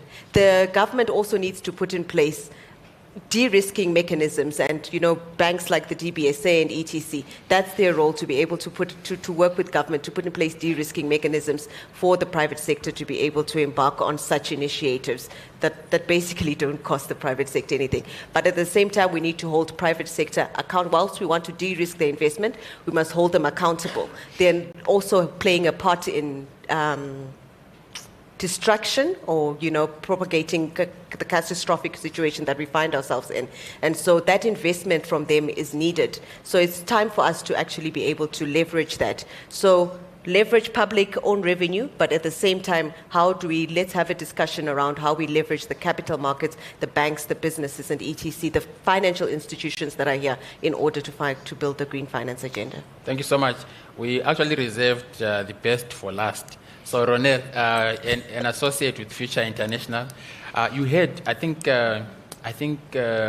Olympus started speaking a bit to issues of carbon credits. And I just want to ask you to speak to us to about how African cities can effectively integrate carbon credits into their broader sustainable financing strategies. But at the same time, if you have time to also talk to us about how cities can collaborate with the private sector to scale carbon credit financing. Thank you. I think I have some exciting news today. We've heard so many challenges and things from our government, municipal, sort of provincial colleagues. Something that I can assure you of is that public and private sector seems to have very similar challenges. We also submit budgets, and then somewhere down the line something pops out and you know what you're working with in some way in a budget cycle. So I think none of us are getting away, no one has a get out of jail free card here. We're all dealing with the same challenge, and I think our chair earlier also mentioned that even in Rome, where he's sitting with his 20 beautiful trees, similar challenge, right? I can't agree more with the funding challenge. Even in private sector, we deal, as Future World International, we only deal with the private sector. We also only deal with private sector entities who has an interest in the green economy.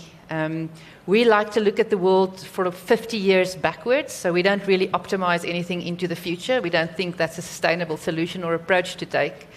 So if we take a look at 40, 50 years from now, if you're not investing in the green economy at this point in time, you're not going to be part of the economy 50 years down the line. So we feel very strongly about that. And with that, we deal with numerous private sector corporates that as very strongly believes in the green economy and spend actually a lot of money on the green economy. I think maybe somewhere where there's a misalignment that we certainly need to address is how do we get then the private sector with their spending, and I'm not even talking about financial institutions, which is so important in this, but how do we get the private sector with their projects that they are running very internally focused, right? So we deal a lot with mines, we deal a lot with food and beverage companies. They all spend enormously. SAPI is, I think, a prime example of people really spending and focusing on solving environmental, nature, those sort of challenges. So there needs to be a gap closed. One of the solutions that we see playing out, obviously, is carbon credits. We need to get carbon credits under the belt because water credits are coming, right? Reusing water, those sort of things. So we need to focus on this carbon credit thing and get that up and running for all of us in this room that feel so strongly about the green economy. It needs to leverage, it needs to solve some of all these critical issues that we've spoken about today. Carbon credits is not a quick solve like anything else worthwhile. It's going to take time. I think Andre alluded to planting trees takes time. One of the solutions someone in one of our brainstorms came up with is from an urban forestation perspective, you plant 1 million trees, convert it into carbon credits. I'm actually an agriculturist. That is my sort of legacy work that I'm trying to establish. I've planted 100,000 trees. 1 million trees is a lot of trees to plant. There's a lot of things around that. We need to protect our soil. So as soon as we talk carbon credits, as soon as we talk urban forestry, we need to talk about soil. There's a lot of work, regenerative work that needs to go in there. We need to talk about water, a lot of work that needs to go in there. If you look at the work that's been done on public spending toward water reuse, water saving, wastewater, critical thing to shift. And I think financial services critical, very important there. We are super excited as Future World. We are establishing an office from 013. It's a London-based firm. We're working with them, establishing a Joburg office to try and set up a digital technology hub where we want to start facilitating this discussion between public sector, private sector, financial institutions, industry bodies, which no one has spoken to today about, super important. We definitely see SAPI as a leader from a forestry industry in South Africa. We need to start creating a platform with the projects that these entities are running. What are the funds that's important? How do we create larger projects from simple projects that are registered on this? And then how do we enable global funding into our carbon credits to get that up and running? So well said. I mean, you need the funding to get the revenue streams running, right? And no one wants to invest privately in something that's not revenue generating immediately. So we are establishing a project, an office, and I think that was the reason why we got an invite today with the 013 hat on today, is that we want to establish a technological base, a digital base, where we start registering all these projects that we are busy with, registering the numerous projects that private sector is busy with, to see how we can collaborate on funding, on financing, on projects, to get bigger bang for our buck that all of us are struggling with, certainly the biggest challenge today. Carbon credits itself, massive skills thinking that's going in there, definitely something that's not going away. The JSE is starting to create a platform for us from a stock exchange perspective, which is going to be super welcome and super supportive in this initiative that we do need to get up and running. But I think our time's up. Open for any questions. Yeah, thank you so much. I can spend another 2 hours on carbon credits, but let's leave that for another day. Thank you so much. Unfortunately, we are really limited when it comes to time. I've been instructed to stop at 1:15. So we actually have about 7 minutes, really. But I want to see if we can get some questions from the floor. But I would want to put the MD on the spot. I see you have already raised your hand, because you are sitting here listening to all these challenges and opportunities. Maybe just take a moment. Let me see if... Yeah. Okay. Let me just... No, thank you, Program Director. And listening to the discussions, I'm normally a very positive person who doesn't get very optimistic or pessimistic.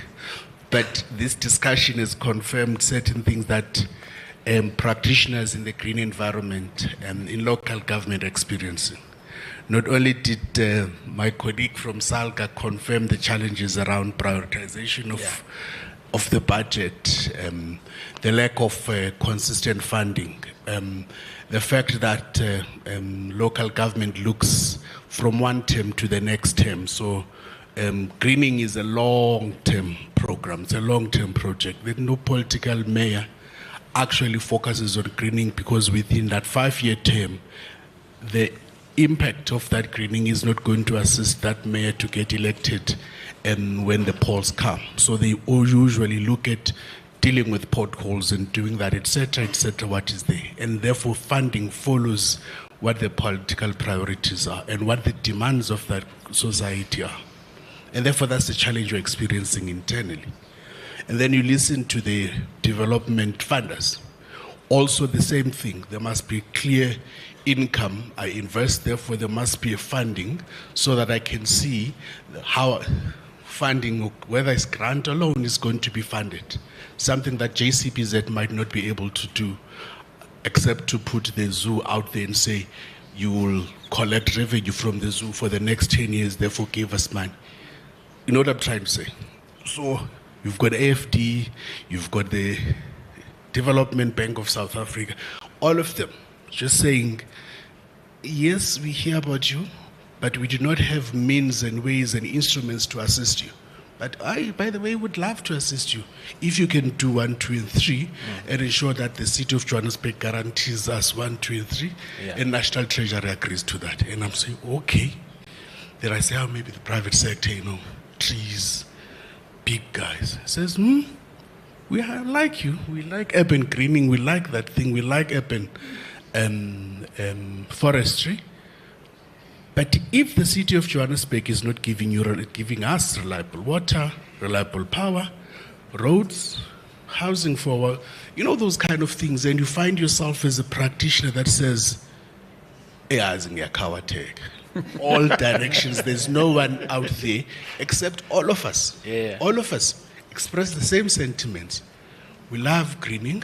We know what's going to happen if we do not take care of the environment. We know climate, nice things, climate proofing, dealing with flooding, because if we don't do anything, all of us are going to find ourselves in trouble.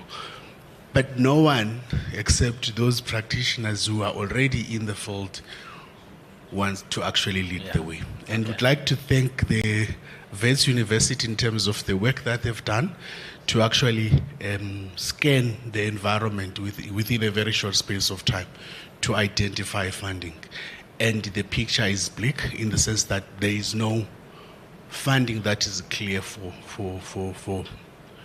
green and urban programs, but one day we'll get there. Thank you so much, MD. You will understand my predicament. I couldn't stop him. He is the host. But when it comes to you, I'm going to stop you, definitely. So there was somebody who had a mic. So let's go. 1 minute, please. Just a question. Don't explain anything. Just a question so that we close. So let me see the hands. So from there, we'll come here, and then we'll go there. And then there's one at the end there. Okay. Thank you so much. My question is directed towards Safli. You said for the private sector to come in, you need to have done something.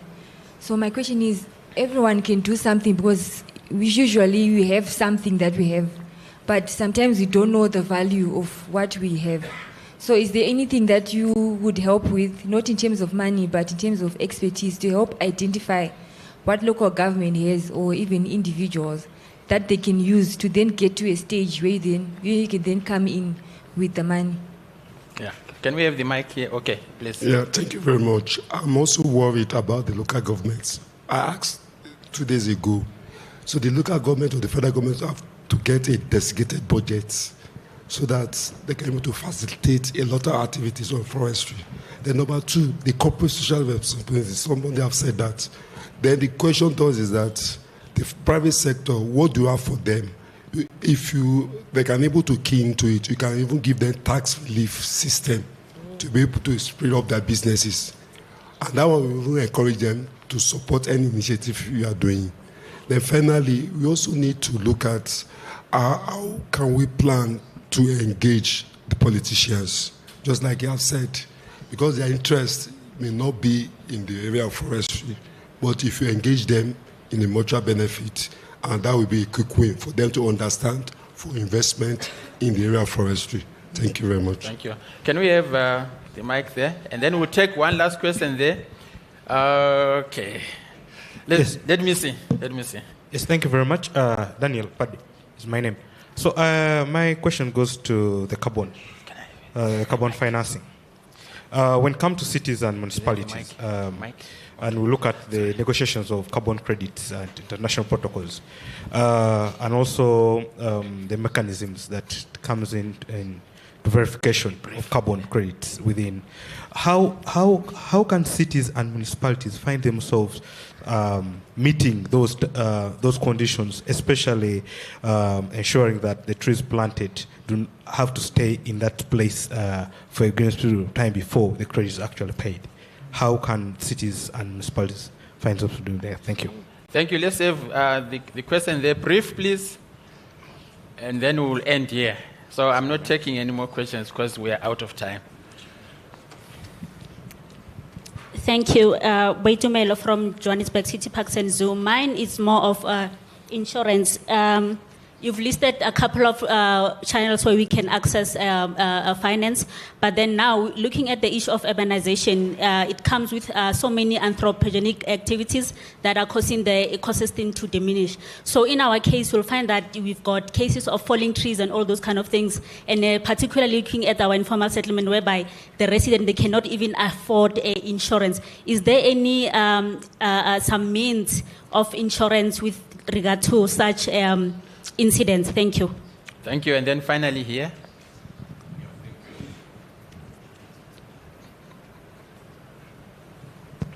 Is it working? Oh. Can you please turn on this mic if possible? No? Try speaking. Yeah. Yeah, thank you. My name is Nati from JCPZ. My question is specifically to DBSA. How do you advertise yourself? How do we get to know the things that you offer, or the funding that you have to offer to entities, to departments? And then the second one is, if there is any red tape, how do you cut through the red tape so as to expedite some of this funding? Thank you. Okay. I'm not sure that we have time for them to respond. I just need to be guided by the organizer so that I don't... Should we close it now? I would suggest maybe a 1 minute each final statement, trying to answer some of the questions if you can. I don't know. Need to close. Sorry. Please, a minute each. Those that have to respond. You don't have to respond to anything because people can still approach you during the break time. Well, for me, the 1 minute would be that one gap that is very clear is that there is mobilization of funding that is coming from the top, international, national. There is uptake gap at the bottom. Currently, we are fixing it through capacity building, and I think that's where we need to correct. We need to fix it through a partnership of developing projects and fetching projects in order to link it with the funding. That's the work that needs to go from here on to not just capacity building, create a sustainable mechanism of identifying and developing projects and get those projects to be funded and see them through the implementation. And that's the point I'm just making, that capacity building, just teach people to do this, is not going to generate projects. Yeah. Thank you. All right. Olympus? Thank you very much. I had to respond. There was a direct question for DBSA. There are various ways, one could get hold of the offerings from the DBSA. But I think what I found to be quite important is direct engagements with municipalities in the form of workshops that we carry out. In those workshops, what we do is we have got key personnel from different municipalities and key personnel from the DBSA side. We present the offering, the total offering of the bank, and try to align it to the needs of the municipalities. And in that way, we can create a long-term relationship that try to address specific issues. But with that, we have also found that it is important in informing various innovative financing instruments that we put in place to support municipalities. I know we don't have time, but some of you might be aware that we've recently put together on a national basis a water reuse program to support municipalities, and it's to respond to key needs within municipalities.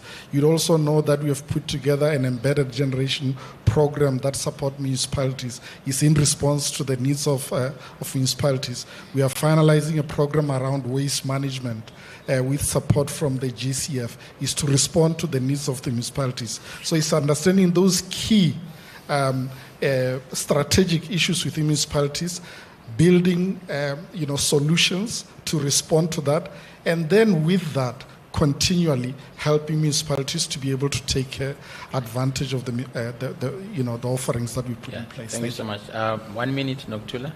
Yeah, I just want to say, MD, it's not all doom and gloom. So, and would actually like to invite the City of Johannesburg and other municipalities to partner with us, because as you can see, there's a gap between what the development banks are saying and what the municipalities are able to provide. And we can help to create that credible pipeline and look at innovative finance mechanisms to be able to bridge this financing gap. For example, the ones that I've mentioned with the financial institutions, with insurance companies who have a lot to lose if our ecological infrastructure is not maintained. So this is just to say, those who would like to partner and to try and see how we can implement some innovative finance mechanisms, we are available and would like to talk. Thanks. Thank you. Andre? Maybe what I'm picking up is urban greening should be apolitical. It should be an apolitical topic, which is a long-term commitment from the city and all the parties in the city. And there are lots of other political balls that can be kicked around. If we can get urban forestry as an apolitical long-term commitment, that would, I think, unlock some of those problems. To the other question, it's about having that conversation. So, where we are and where the municipalities, the communities where we are, is to begin to have the conversation, begin to ask the questions, and then to tease out what are the actual issues in the community, what are the skills and the assets that the community actually has, what is the spending power of the community. You'd be surprised how many communities have no idea how much spending power they actually have that they can spend in their own community, but they drive to the next community and spend it there in a shop instead of in their own community.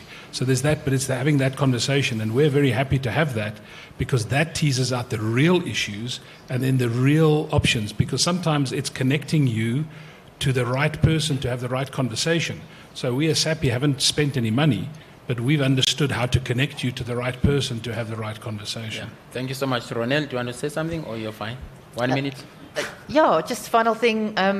For municipalities, carbon credits aren't something that you just plant trees. It's a little bit bigger than that. We need to guarantee sort of the sequestration that we are committing to.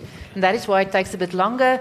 I think the positive news is that we are trying to get those timelines down from 12 to 18-month project registrations to 3 months through digitization, which I think is going to make a massive difference. Plugging in funding and financing, like everybody discussed. Okay. Thanks. Finally, Ian. Yeah, I would like to throw a message to the cities. So we need them to invest more and to invest better. And they can do that through, first of all, fiscal reforms. And we have had several projects that are giving very good reforms in West Africa now. Also through leveraging public funds with concessional finance, because that will attract private sector. And finally, tackle the climate finance flows.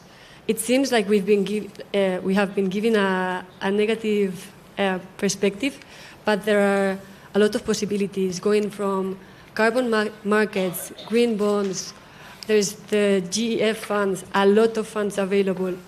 And by investing better, I mean, we should stop focusing on mega projects and thinking more of smaller, cheaper, locally rooted projects that will boost urban productivity. And as you mentioned yesterday in one of your presentations, that involve the informal sector. Okay. Thank you so much. There was an observation that we didn't have anyone here from philanthropy. Would have loved to hear from foundations, but I spend my time, playing around with fundraising. So what I heard here is that, there's this section where we say fundraising at times requires you to know what the right time is, what is the right amount that you are looking for, what is the right donor that you are talking to, who is the right person to make the ask, what is the right reason for asking, and what is the right place for asking. If those 6 issues are dealt with, you can deal with all these sources that are up here.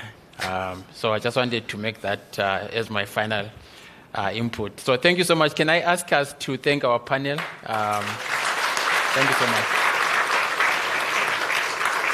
Thank you so much. I'm handing over to the MC. Thank you very much, Professor Moyos. I think one more round of applause for the fantastic panel here. And so please stay with us for a minute. We'll take a group photo once the break starts.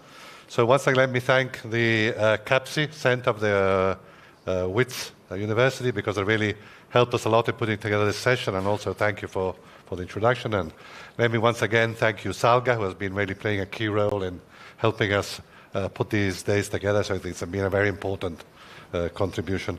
I've also been asked to thank the Urban Municipal Development Fund, because they're going to support us in putting together a knowledge product out of this, I think, with the support of ADB. So thank you. I have a very practical announcement. There's Pamela Ochungu and Germaine Muvungi. If you're in the room, please try and meet with your facilitator for your session. So thanks again. Now we go into the parallel sessions. After the coffee break, sorry. So a very short coffee break, please, maybe 15 minutes, and then you can move on to the parallel sessions. I'm not sure if we have the list of the parallel sessions here. Yes, you know how it works. So find your favorite session, enjoy, and we'll come back even happier after lunch for some more parallel sessions, and then the end of the day. So thank you all again. Enjoy your coffee break, and we'll see you later.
Do you want a portable mic?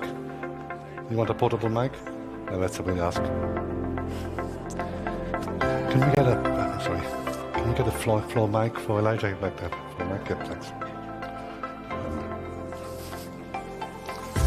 You're going to be walking around.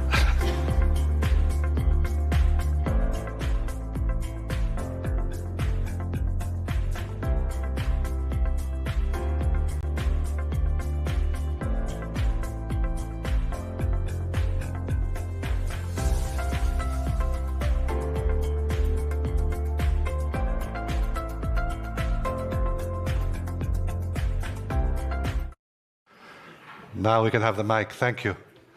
Welcome, survivors. Those who survived 3 days of conference. This is the strongest group where real stamina is.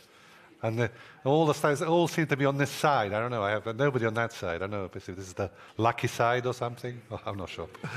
Anyways, welcome back. I hope you enjoyed the parallel sessions and the side events this afternoon. I hope you had a good lunch. I hope you had good tea.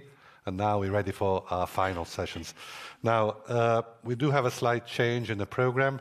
We had originally planned to have some discussion groups or working groups, but that proved to be too cumbersome in the setting, and there's not many people left anyway, so we thought we would basically develop a declaration on the basis of all that we heard in the last 3 days, and read it out and then approve it by acclamation, unless you have something really strong about it, and then we'll listen to you to object if you really. You can say, no, I hate this. So, without further ado, we're going to have 2 more keynote presentations this afternoon. So we're going to hear from Kwan Solomon, who's a finance analyst for the Green Cape, and from Elijah Ramulifo, who is the program manager of Sustainable and Resilient Cities of the South African Cities Network. So I would maybe invite Kwan to start first. Please, Kwan, floor is yours. You have about, let's say, 12, 15 minutes max, and I'll be hovering around here when it's time to close.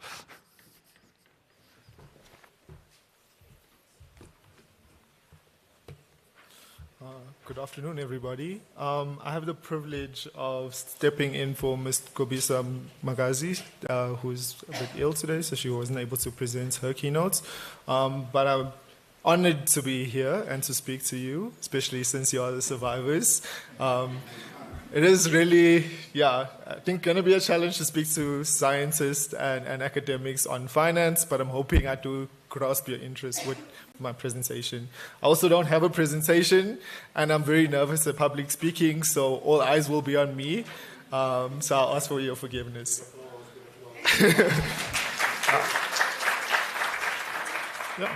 So, maybe just a quick intro to myself. My name is Kwan Solomon. I am a green finance analyst at an organization called Green Cape.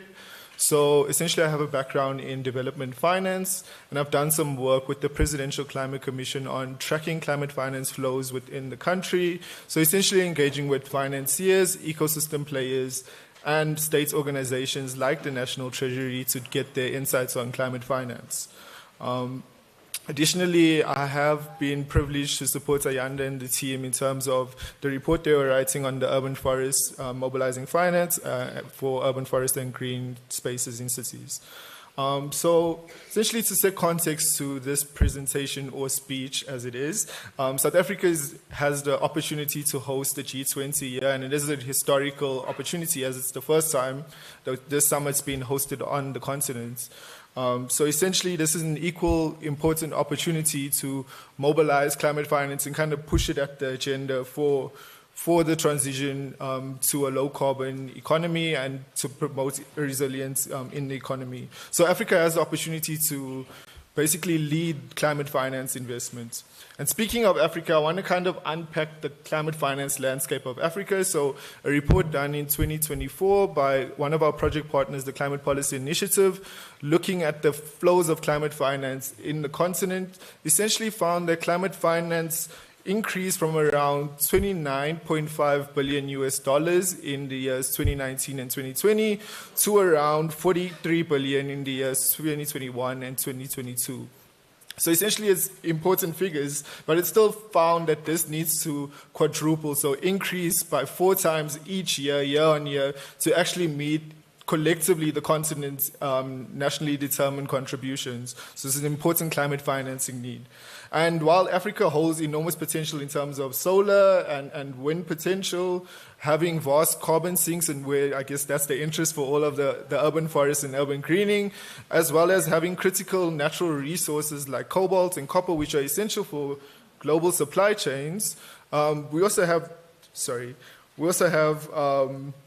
the opportunity to catalyze these for investment opportunities. So it's not just an environmental conversation, but also an economic one.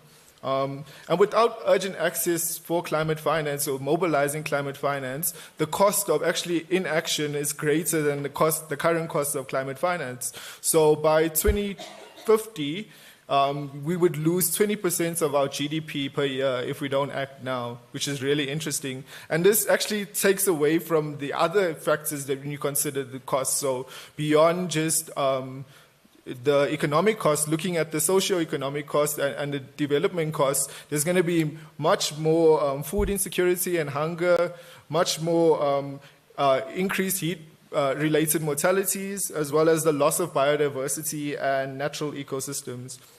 So then unpacking the African landscape as well, looking at the finance, 82% of climate finance actually comes in the continent actually comes from public sources, and these being multilateral development finance institutions, and private sector investments actually increasing, and this is due to initiatives like specifically in carbon markets, like the African Carbon Markets Initiative that's been established.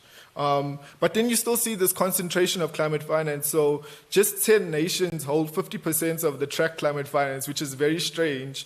And then 30 nations actually share just 10% of track climate finance. So you really see that concentration going to specific regions. Beyond that, and even a more scarier fact, is the fact that the 10 most climate vulnerable nations only receive 10%, so they're significantly underfunded in terms of their climate investments.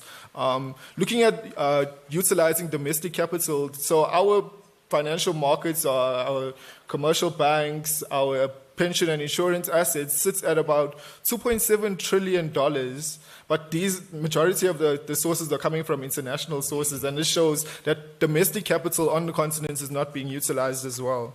And then just shifting away from the African perspective and honing in more of what's happening in our country, South Africa, and a report that I got the privilege to work with as well. So my organization, Green Cape, was commissioned by the Presidential Climate Commission to track the climate finance flows, and we did this alongside the Climate Policy Initiative.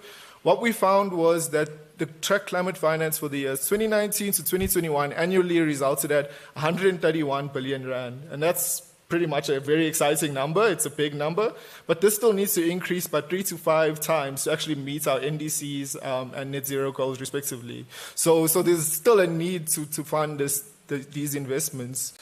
And then contrary to the study that was presented this morning, and my assumptions are due to different methodologies, timeframes, possibly stakeholders engaged, and aims of the reports, we found that 86% of the track climate finance flows actually came from the private sector. This is through those engagements and surveys with the private sector that we've conducted. So 86% came from the private sector, majority of it going into clean energy, and which is probably evidence of the market's response to our energy challenges within the country. And then again, we have 14% that came from public sources, so from international DFIs, as well as the state government, so the South African government has actually funded the public portion of climate finance, and majority of that, again, clean energy, as well as agriculture, forestries, and other land uses. And then another interesting fact is that opposed to the African context, South Africa's climate finance has actually raised 91% domestically, which is pretty interesting. So we're able to catalyze local investments. So now I've painted a picture of climate finance. We've seen it from an African perspective as well as a South African perspective. Let's unpack kind of what resources and potential resources there are for especially you guys in the room to kind of access and be aware of. So the first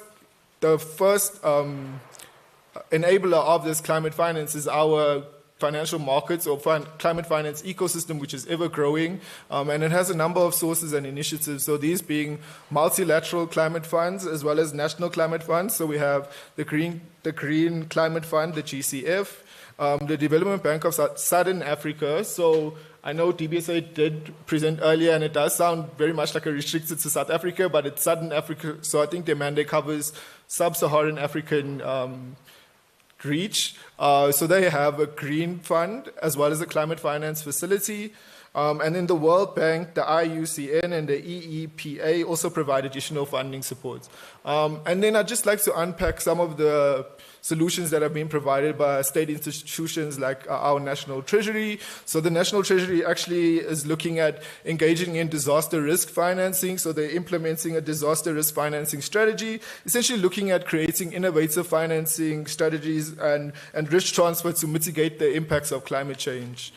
And then this strategy is looking at basically boosting capacity or the state's capacity to fund disaster recovery efforts and expand insurance mechanisms to protect against the financial strain of natural disasters. And additional to that, they're looking at different reforms, especially in terms of responding to growing climate risk. These reforms against the conditional grant system. So I think municipalities would be able to catalyze those grants to respond with the upcoming reforms. Looking at reforming the government's borrowing structure for infrastructure as well to enable longer term infrastructure projects. And details of these were tabled in the 2025 budget speech that the finance minister addressed recently. And then from the states as well, we have a climate change response fund as well, the CCRF. So this was established by our president in 2024 to mitigate climate disasters as well as support adaptation efforts. This is housed by the PCC, so the Presidential Climate Commission, as well as the Department for Forestry, Fisheries and Environment. And at current state, the government's looking at actually aligning these mechanisms against each other. So looking at how to incorporate elements of the disaster risk framework against the current CCRF or the Climate Change Response Fund, as well as also looking at what's necessary to implement the recently implemented Climate Change Acts as well. Beyond this, I know a lot of the municipalities and cities said today that tagging and attracting finance is kind of an issue as well. So there's been efforts around a green finance taxonomy locally as well that's been established by National Treasury and a number of working groups, as well as a climate budget tagging framework that's been tested and implemented by the National Treasury. So these seek to align investment needs with, or local investment needs with international and national climate goals. And going forward, we're looking at basically utilizing these frameworks to unlock investment opportunities, enhance financial oversight, as well as build investor confidence. With regards to the climate budget tagging, once these are institutionalized, it will guide budgetary choices that better reflect climate objectives. Going forward, both of these would look at implementing elements of a just transition. So this looks beyond what's required from a green lens or environmental lens and consider more broader social objectives, cultural objectives, political objectives. The climate budget tagging framework as well is also going to implement some of these objectives. The National Treasury is actually engaging with the JET project management unit, so the JET PMU, which was established by the presidency to form more alignments with these JET frameworks and requirements. So all of the above will share bearing for national and local government reporting on climate finance and investments. And just speaking to the just energy transition and those sort of levers that are available, there is a municipal JET support program as well, which looks at driving local level climate action plans, leveraging different stakeholders to support municipal climate resilience. There's a JET financing mechanism as well, looking at mobilizing finance, project preparation, local capacity building. There's been an establishment of the JET project management unit, as well as the JET funding platform, which seeks to make climate projects against different grant funders as well. And then zooming out again from the local context into an African perspective, there's been some work done by the African Financial Alliance on Climate Change as well, looking at developing an ESG taxonomy, basically to create a standardized framework for sustainable investments on the economy. I know as well the AFDB is doing some work on enabling regional taxonomies as well, so that may come live soon. And then just to give a small conclusion, as we do prepare to host the G20, we should take this opportunity to actually elevate Africa's climate agenda. So the continent has unparalleled potential, and not just in renewable energy and natural resources, but also in our young, dynamic population that will drive the sustainable growth. However, without greater investments, better financing mechanisms, and more equitable climate finance flows, we risk bearing the highest cost of the climate crisis. So the G20 will provide a critical platform for us to scale up climate finance across the continent, mobilize domestic capital, ensuring finance reaches the most vulnerable communities, as well as strengthening policy frameworks to attract long-term sustainable investments. And to close, finally, I will say that climate finance is not just about the numbers. I know I presented a lot of numbers today, but it's more than that. It's about the people, it's about the communities, and it's about the future of our continents. So with bold leadership, strategic investments, and unwavering commitment, we can turn Africa's climate challenges into unprecedented opportunities for sustainable growth and resilience. Thank you.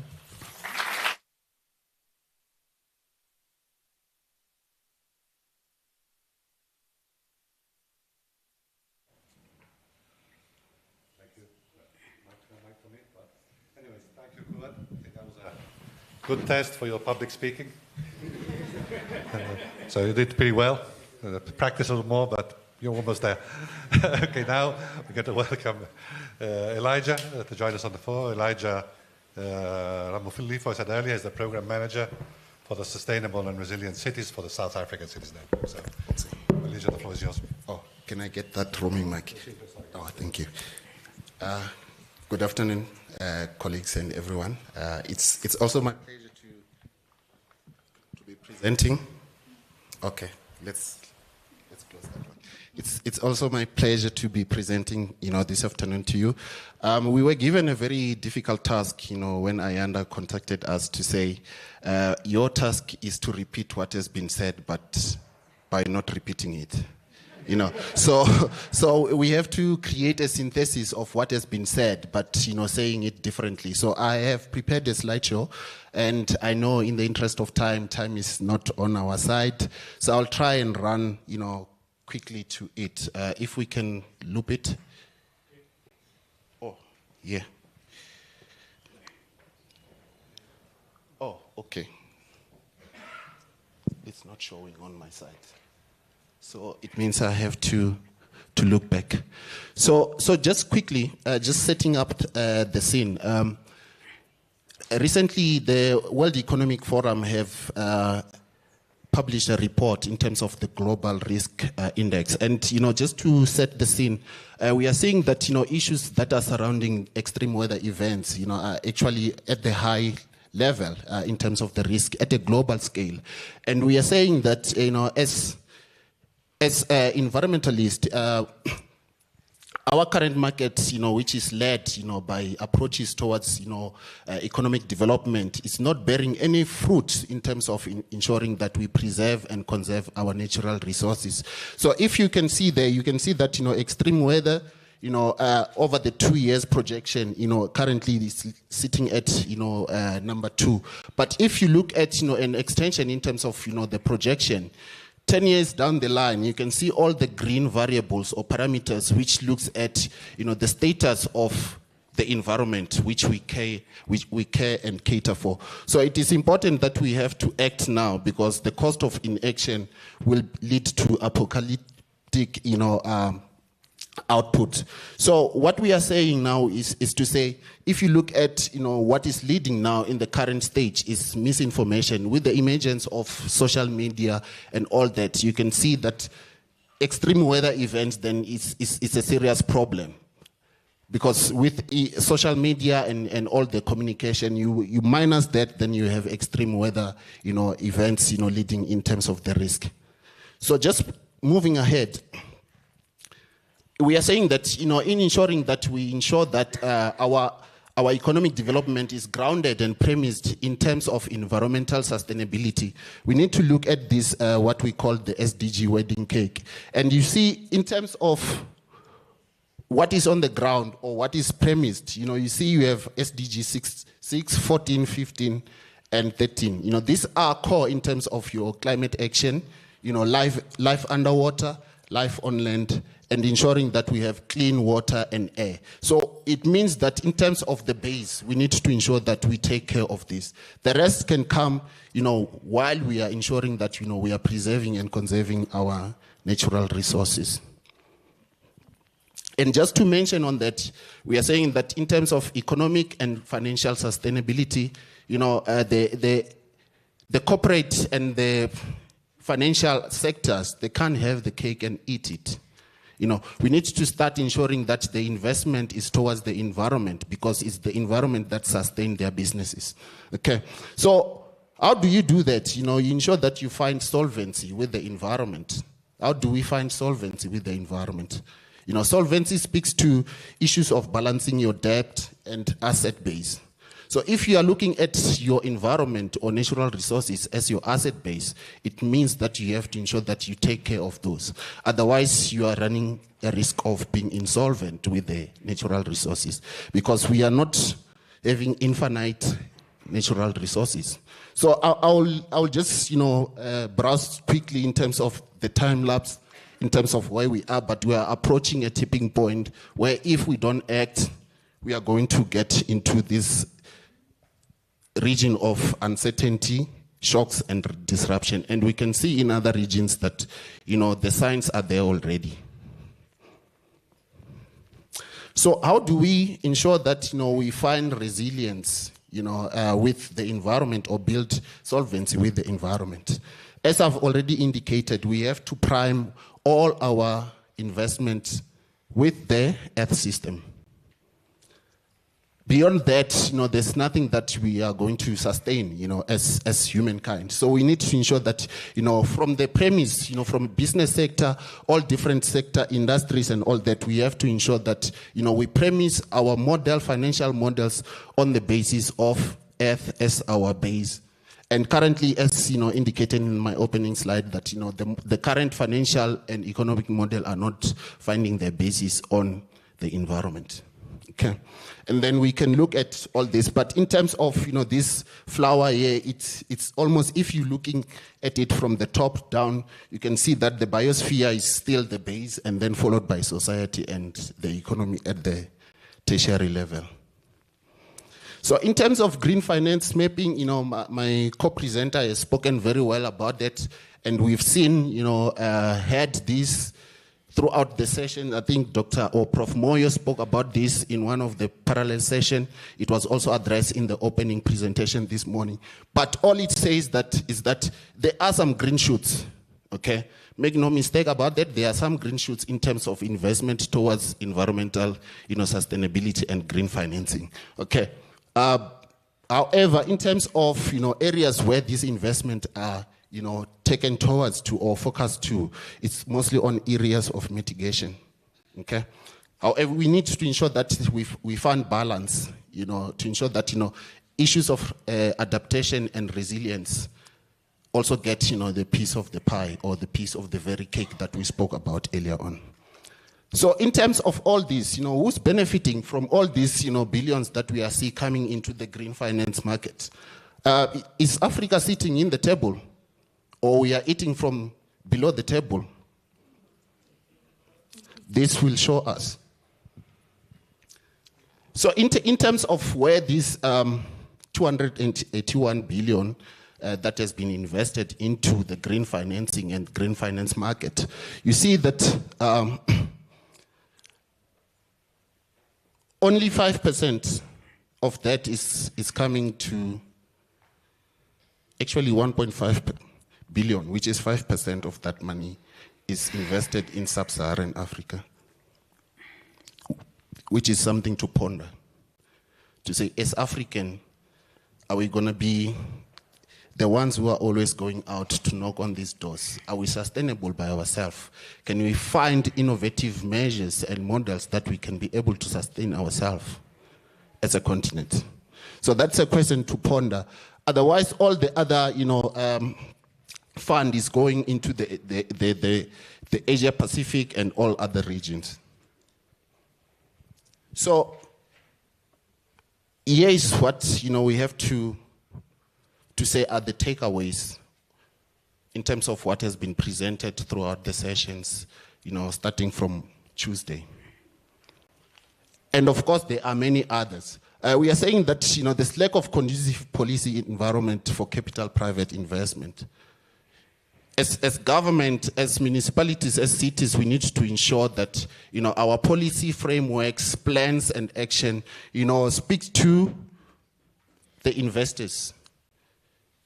It drives interest from the investors to ensure that they invest in our projects. Okay, funding remains a barrier. We've spoken to that throughout the sessions. However, that also provides an opportunity for us to plan for innovative solutions.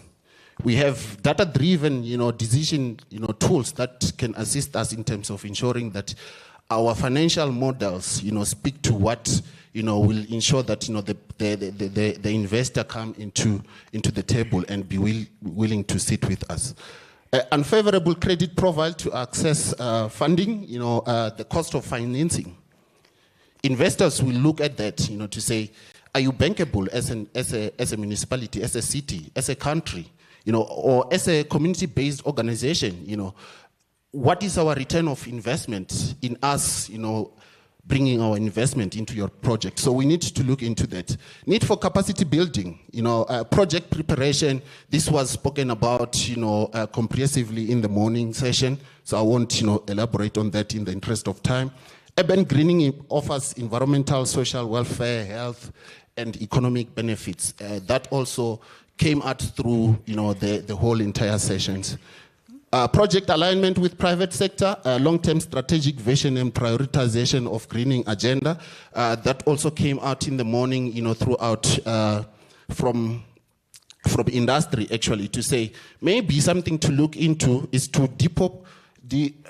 depoliticize our projects, so that at least our alignment in terms of that will not be in line with the political cycles, wherein a mayor will come in and then the mayor knows that in the next 5 years I'm not going to be in. So why should I invest in a project that the fruits are only going to benefit somebody else? So we need to ensure that maybe there is an alignment or is an area to look into as cities to depoliticize, our projects. I'm not going to touch on this. This has been coming out throughout in terms of what are the benefits that we can derive from urban greening. So identified challenge. I'm saying here, in old age, the legs die first. So if you don't take care of your roots, of course, there won't be any greening that shoots out. So you need to ensure that you deal with the problems that we are facing as cities.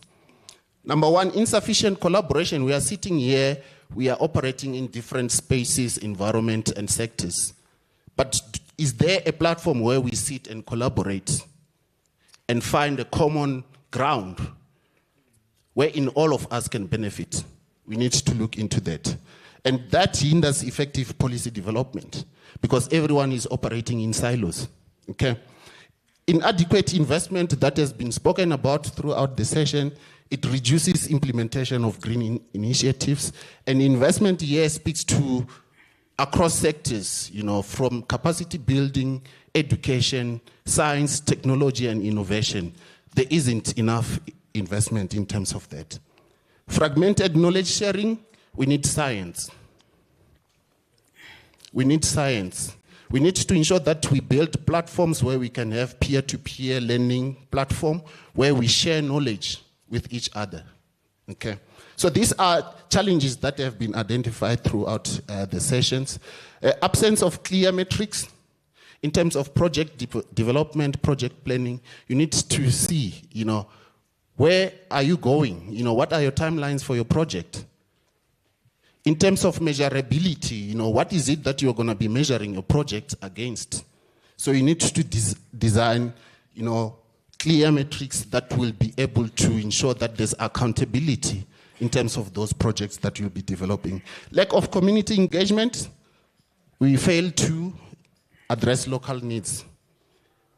And there's a an opportunity missed there in terms of ensuring that we scale up these projects that are happening, because there are projects that are happening, but they are happening at a small scale, at a community-based level. So if we ensure that we engage with all this community and bring them all together, there is an opportunity that we can be able to scale up this community-based project. Poor management of impact, as I said, it links to the previous point that I've just said, to say we need to ensure that we communicate the small successes, because there are projects that are happening at a small scale, but we need to ensure that we speak more about the successes. What opportunity exists for African cities? This as well has been spoken about in terms of innovative financing models, the mechanisms that are available in terms of that. I'm not going to touch into that. Leapfrogging to green solutions. We have what is called a latecomers advantage, to say, yes, we are underdeveloped, but that says, there's an opportunity exactly there to ensure that, as we develop, we bypass fossilized systems and ensure that, we look into green-related, green infrastructure, green policies, that speaks to what we are trying to achieve, okay? And then, of course, dynamic and youthful society, we need to tap into that. Community-led resilience, the communities will tell you nothing for us without us. So you need to ensure that you engage and collaborate and cooperate, with the community for the projects to be able to be a success. Regional collaboration, if you want to go fast, go alone, but if you want to go far, you go together. It's an African proverb that we all know. There's sustainability in that statement. It speaks to resource efficiency. It speaks to resource management. It speaks to leadership. So we need to ensure that we collaborate at a regional level. So this, I think, should be my last slide. So charting the way forward. Having said what we have said, and understood where the challenges are and where the problems are. So what is it that we can do? And there are many other themes that can come out. But this was my synthesis as I was listening to all the sessions that I was able to attend. Number one, there's lack of capacity. We need to build capacity. So this speaks to issues of training and tools to develop bankable projects, especially in small or smaller municipalities. Okay. Number two, we need to strengthen governance as cities. There need to be reform planning systems to integrate climate goals within our urban development agendas. The issues of intention versus actions. We speak about this thing, there's intention, but in terms of practicality, we don't see them happening at that level. Leverage partnership, foster public-private collaborations and regional alliances to unlock funding and expertise. It speaks to the African proverb that I have, alluded to. And then lastly, prioritize data and innovation. This speaks to science. Use data-driven insight and pilot new financing mechanism to bridge the investment gap. There's a lot of tools that are available, readily available. Yesterday, there was a presentation from, I can't remember their name, but they were presenting, a free-for-all open source use, wherein you can use that tool to generate any form of GIS, that you need. And this will be able to assist you in terms of decision making and building your project towards bankability. And in conclusion, I'm saying, and paraphrasing, Walt Kelly here, we found the problem, and the problem is us. So humankind, since creation have been the problem. the Creator created the trees, the garden, and everything, but the moment the human was put into that garden, that's where the problem started. But the call here is to say, and yesterday there was a question, about identity, and I identify as youth as well. I'm saying to the youth generation, let us be the generation that brings about solution and not add into the problems. Because our past generation are actually who this statement is talking to. Thank you so much.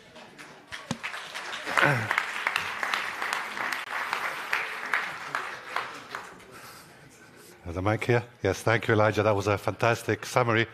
Now, from your proverbs, I say, well, my legs are not so good anymore. In old age, my legs die first, right? So that's the legs started to give way. Maybe it's the 3 days of conference that's done that. Okay, so before we give the floor to Thenjiwe and Daniel to start reading a declaration, I just wanted to inform you that the book of abstracts has been finalized, so it's available on the website. And so all those who have submitted papers or posters have been included in that. It's available, so if you want to consult and reach out to, or particularly for those presentations you missed, you can at least get a summary of what has happened.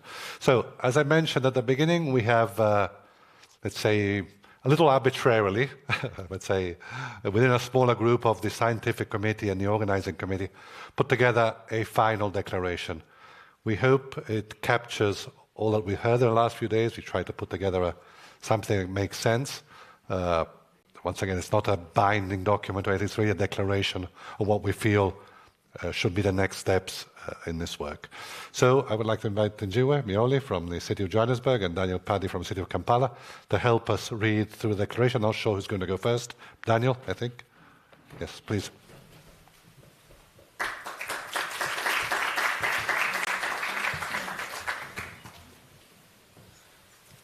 Thank you very much, Simon. Thank you very much, all participants, for the Second African Forum on Urban Forests. Yes, I like the conclusion of the previous speaker. We found the problem, and the problem is us. What a nice way to conclude. However, we found the solution.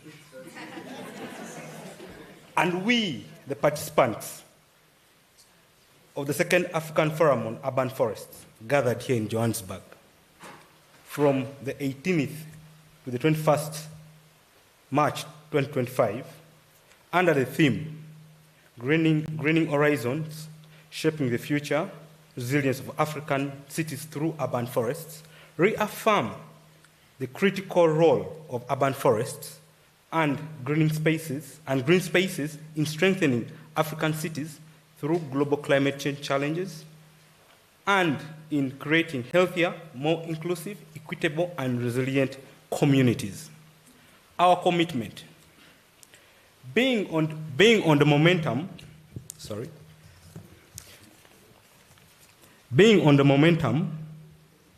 of the 2018 call for action for the first World Forum on Urban Forests, the Washington Declaration 2023, and the second World Forum on Urban Forests, the United Nations Agenda 2020, particularly Sustainable Development Goals 11, 13, 15, and Agenda 2063 Africa, and the Agenda 2063 Africa We Want of the African Union Aspirations 1 and 3, recognize the urgent need to expand urban forestry and create resilient cities and communities.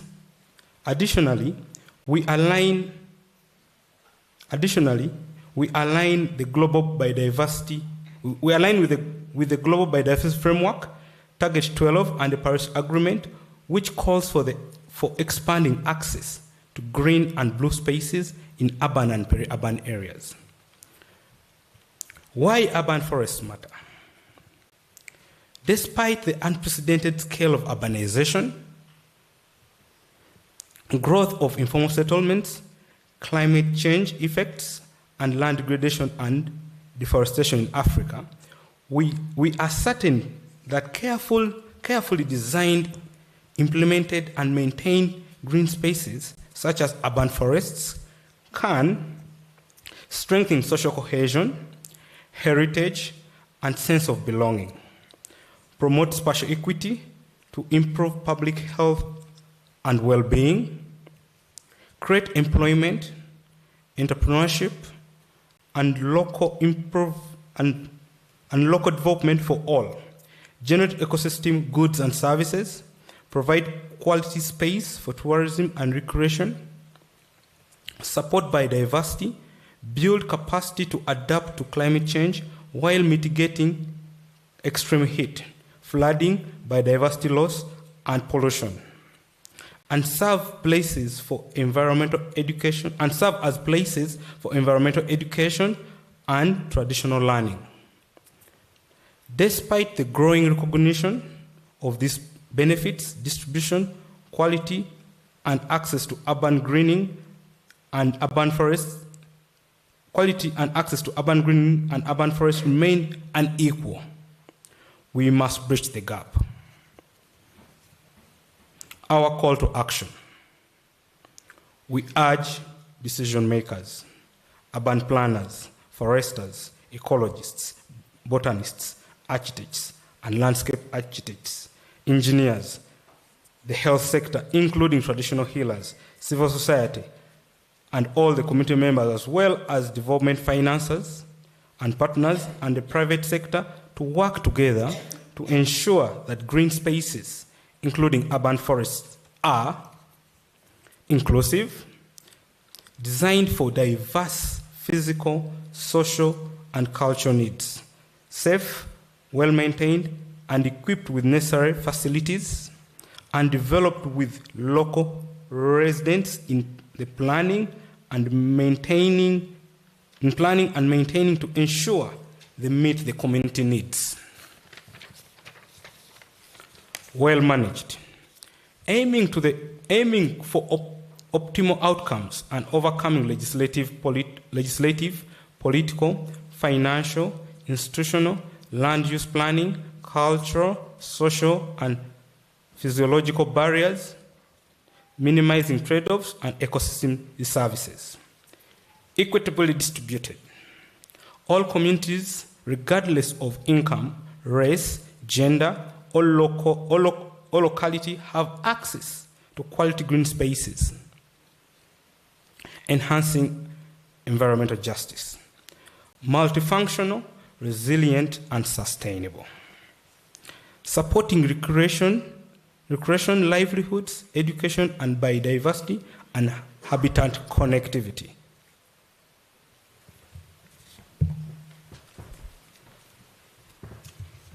Therefore, our specific recommendations are, particularly, we recommend collaborative implementation of urban greening and forests across multiple sectors that mobilize diverse funding, such as municipal budgets, carbon markets, public-private sector partnerships and insurance, and positions urban forests as economic assets linked to local employment and ecotourism. Addresses governance by taking decisive steps to develop inclusive policies, leverage indigenous systems, enforce regulations, land tenure, and build long-term political commitment that reimagines urbanization.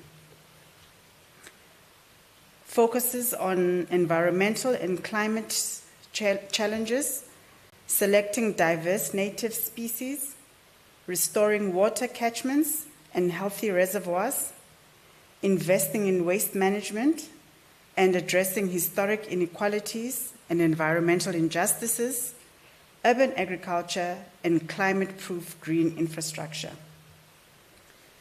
Prioritizes research and monitoring by strengthening, standardizing metrics, establishing tree inventories, coordinating feedback, facilitating data sharing, and increasing funding for research and development. Engages communities, through centering local voices in planning and management, improving participatory decision-making, working with traditional authorities to protect sacred sites, and facilitating knowledge exchanges across cities. Building capacity of cities by creating green spaces as learning labs and providing training for elected officials, local technicians, community leaders, women and youth. What does the road ahead look like? We strongly believe in the power of collaboration and meaningful participations to conserve, preserve, restore, and expand urban forests, green spaces, and nature-based solutions, ensuring they benefit all. To support our future work, today we launched the Africa Mazingura Collective, an African nature-based solution community of practices within the Center on African Public Spaces. This collective will connect urban stakeholders across Africa and beyond to promote, implement, and scale up nature-based solutions for city climate resilience, biodiversity, and livability. This community of practice will contribute to FAO's Green Cities initiatives. Together, we can create cities where the built environment, people, and nature thrive. By way of saying I do request to confirm whether this sitting supports this declaration. Can everybody say aye if they agree? Aye.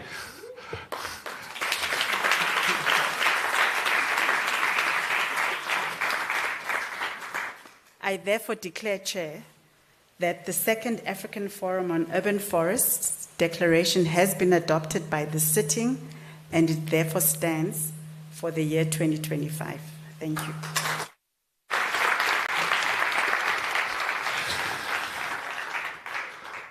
Thank you very much. It was not perfect, but we tried to capture as much as possible of all the rich discussion we had in the last 3 days. Now, let me briefly run through what we have done and what we have seen in the last 3 days, while my legs still hold. Yeah.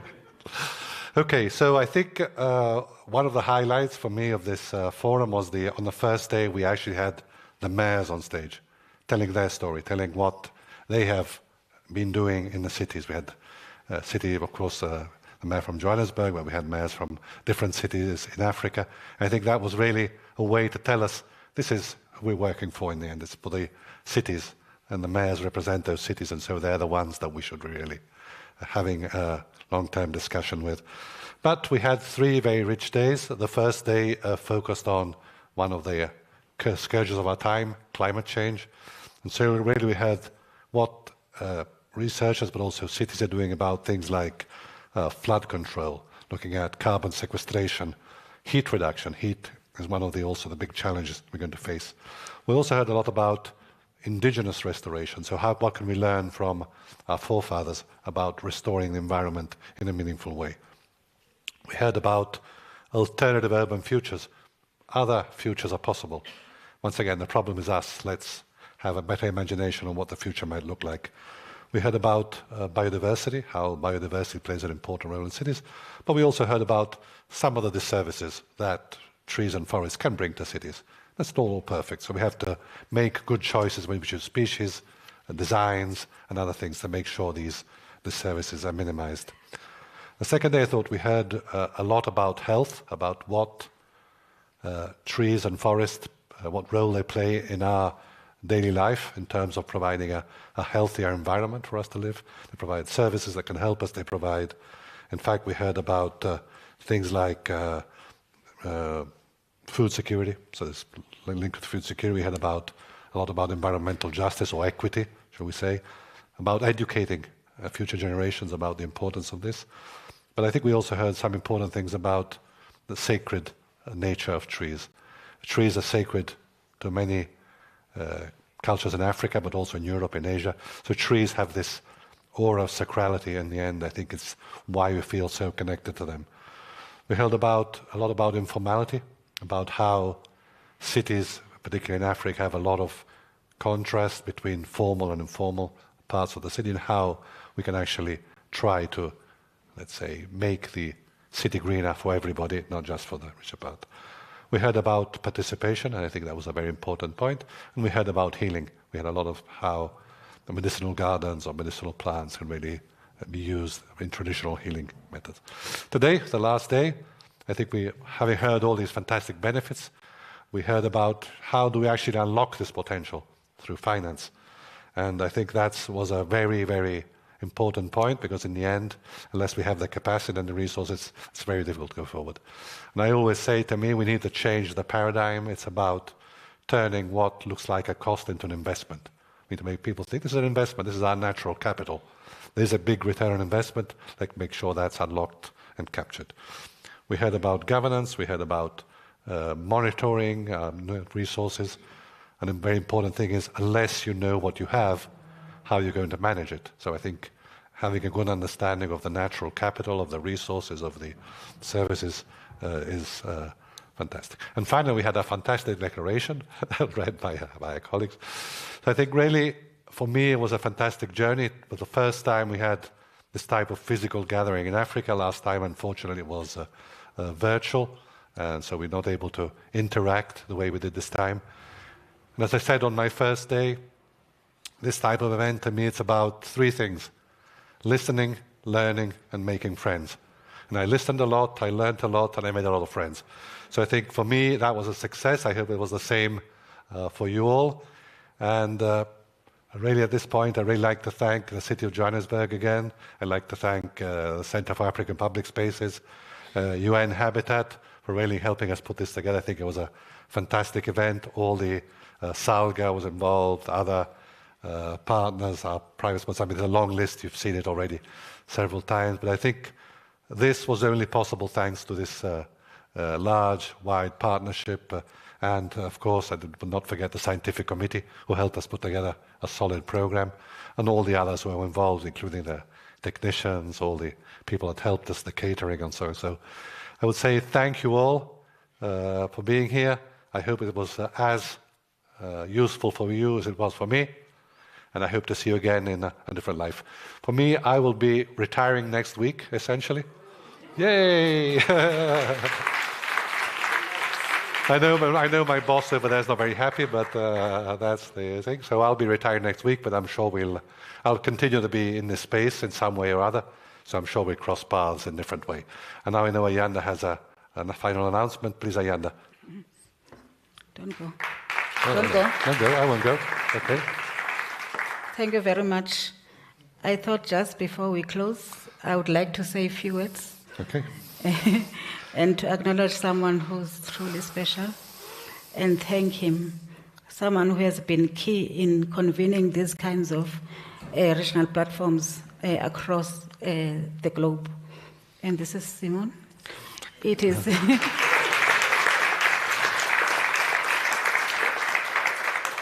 So he has already mentioned that he is retiring. So I want to take a moment to say thank you to you. I think he didn't just help to facilitate the regional platforms or convenings, but also he has supported implementation of diverse programs that promote urban forest in cities across the globe. So, as a convener of this conference, organizing it was not a small task, but Simon's calm, steady guidance and gentleness made all the difference. Simon, you always knew when to step in, when to offer advice, very careful not to impose ideas for the global north. You knew when to simply reassure me that things will come together. I think that kind of support is very rare, and we are so grateful, not just as the City of Johannesburg, but also the co-organizers and the scientific committee.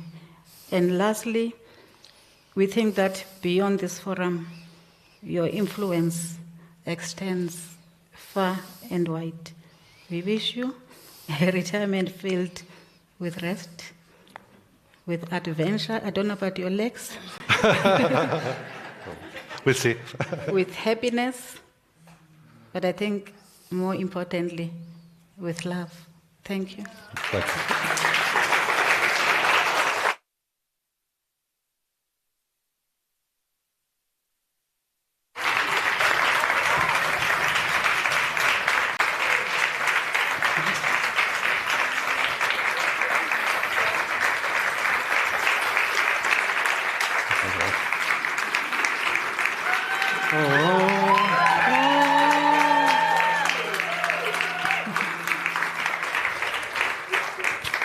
Well, now it's also, I'm also blushing now. So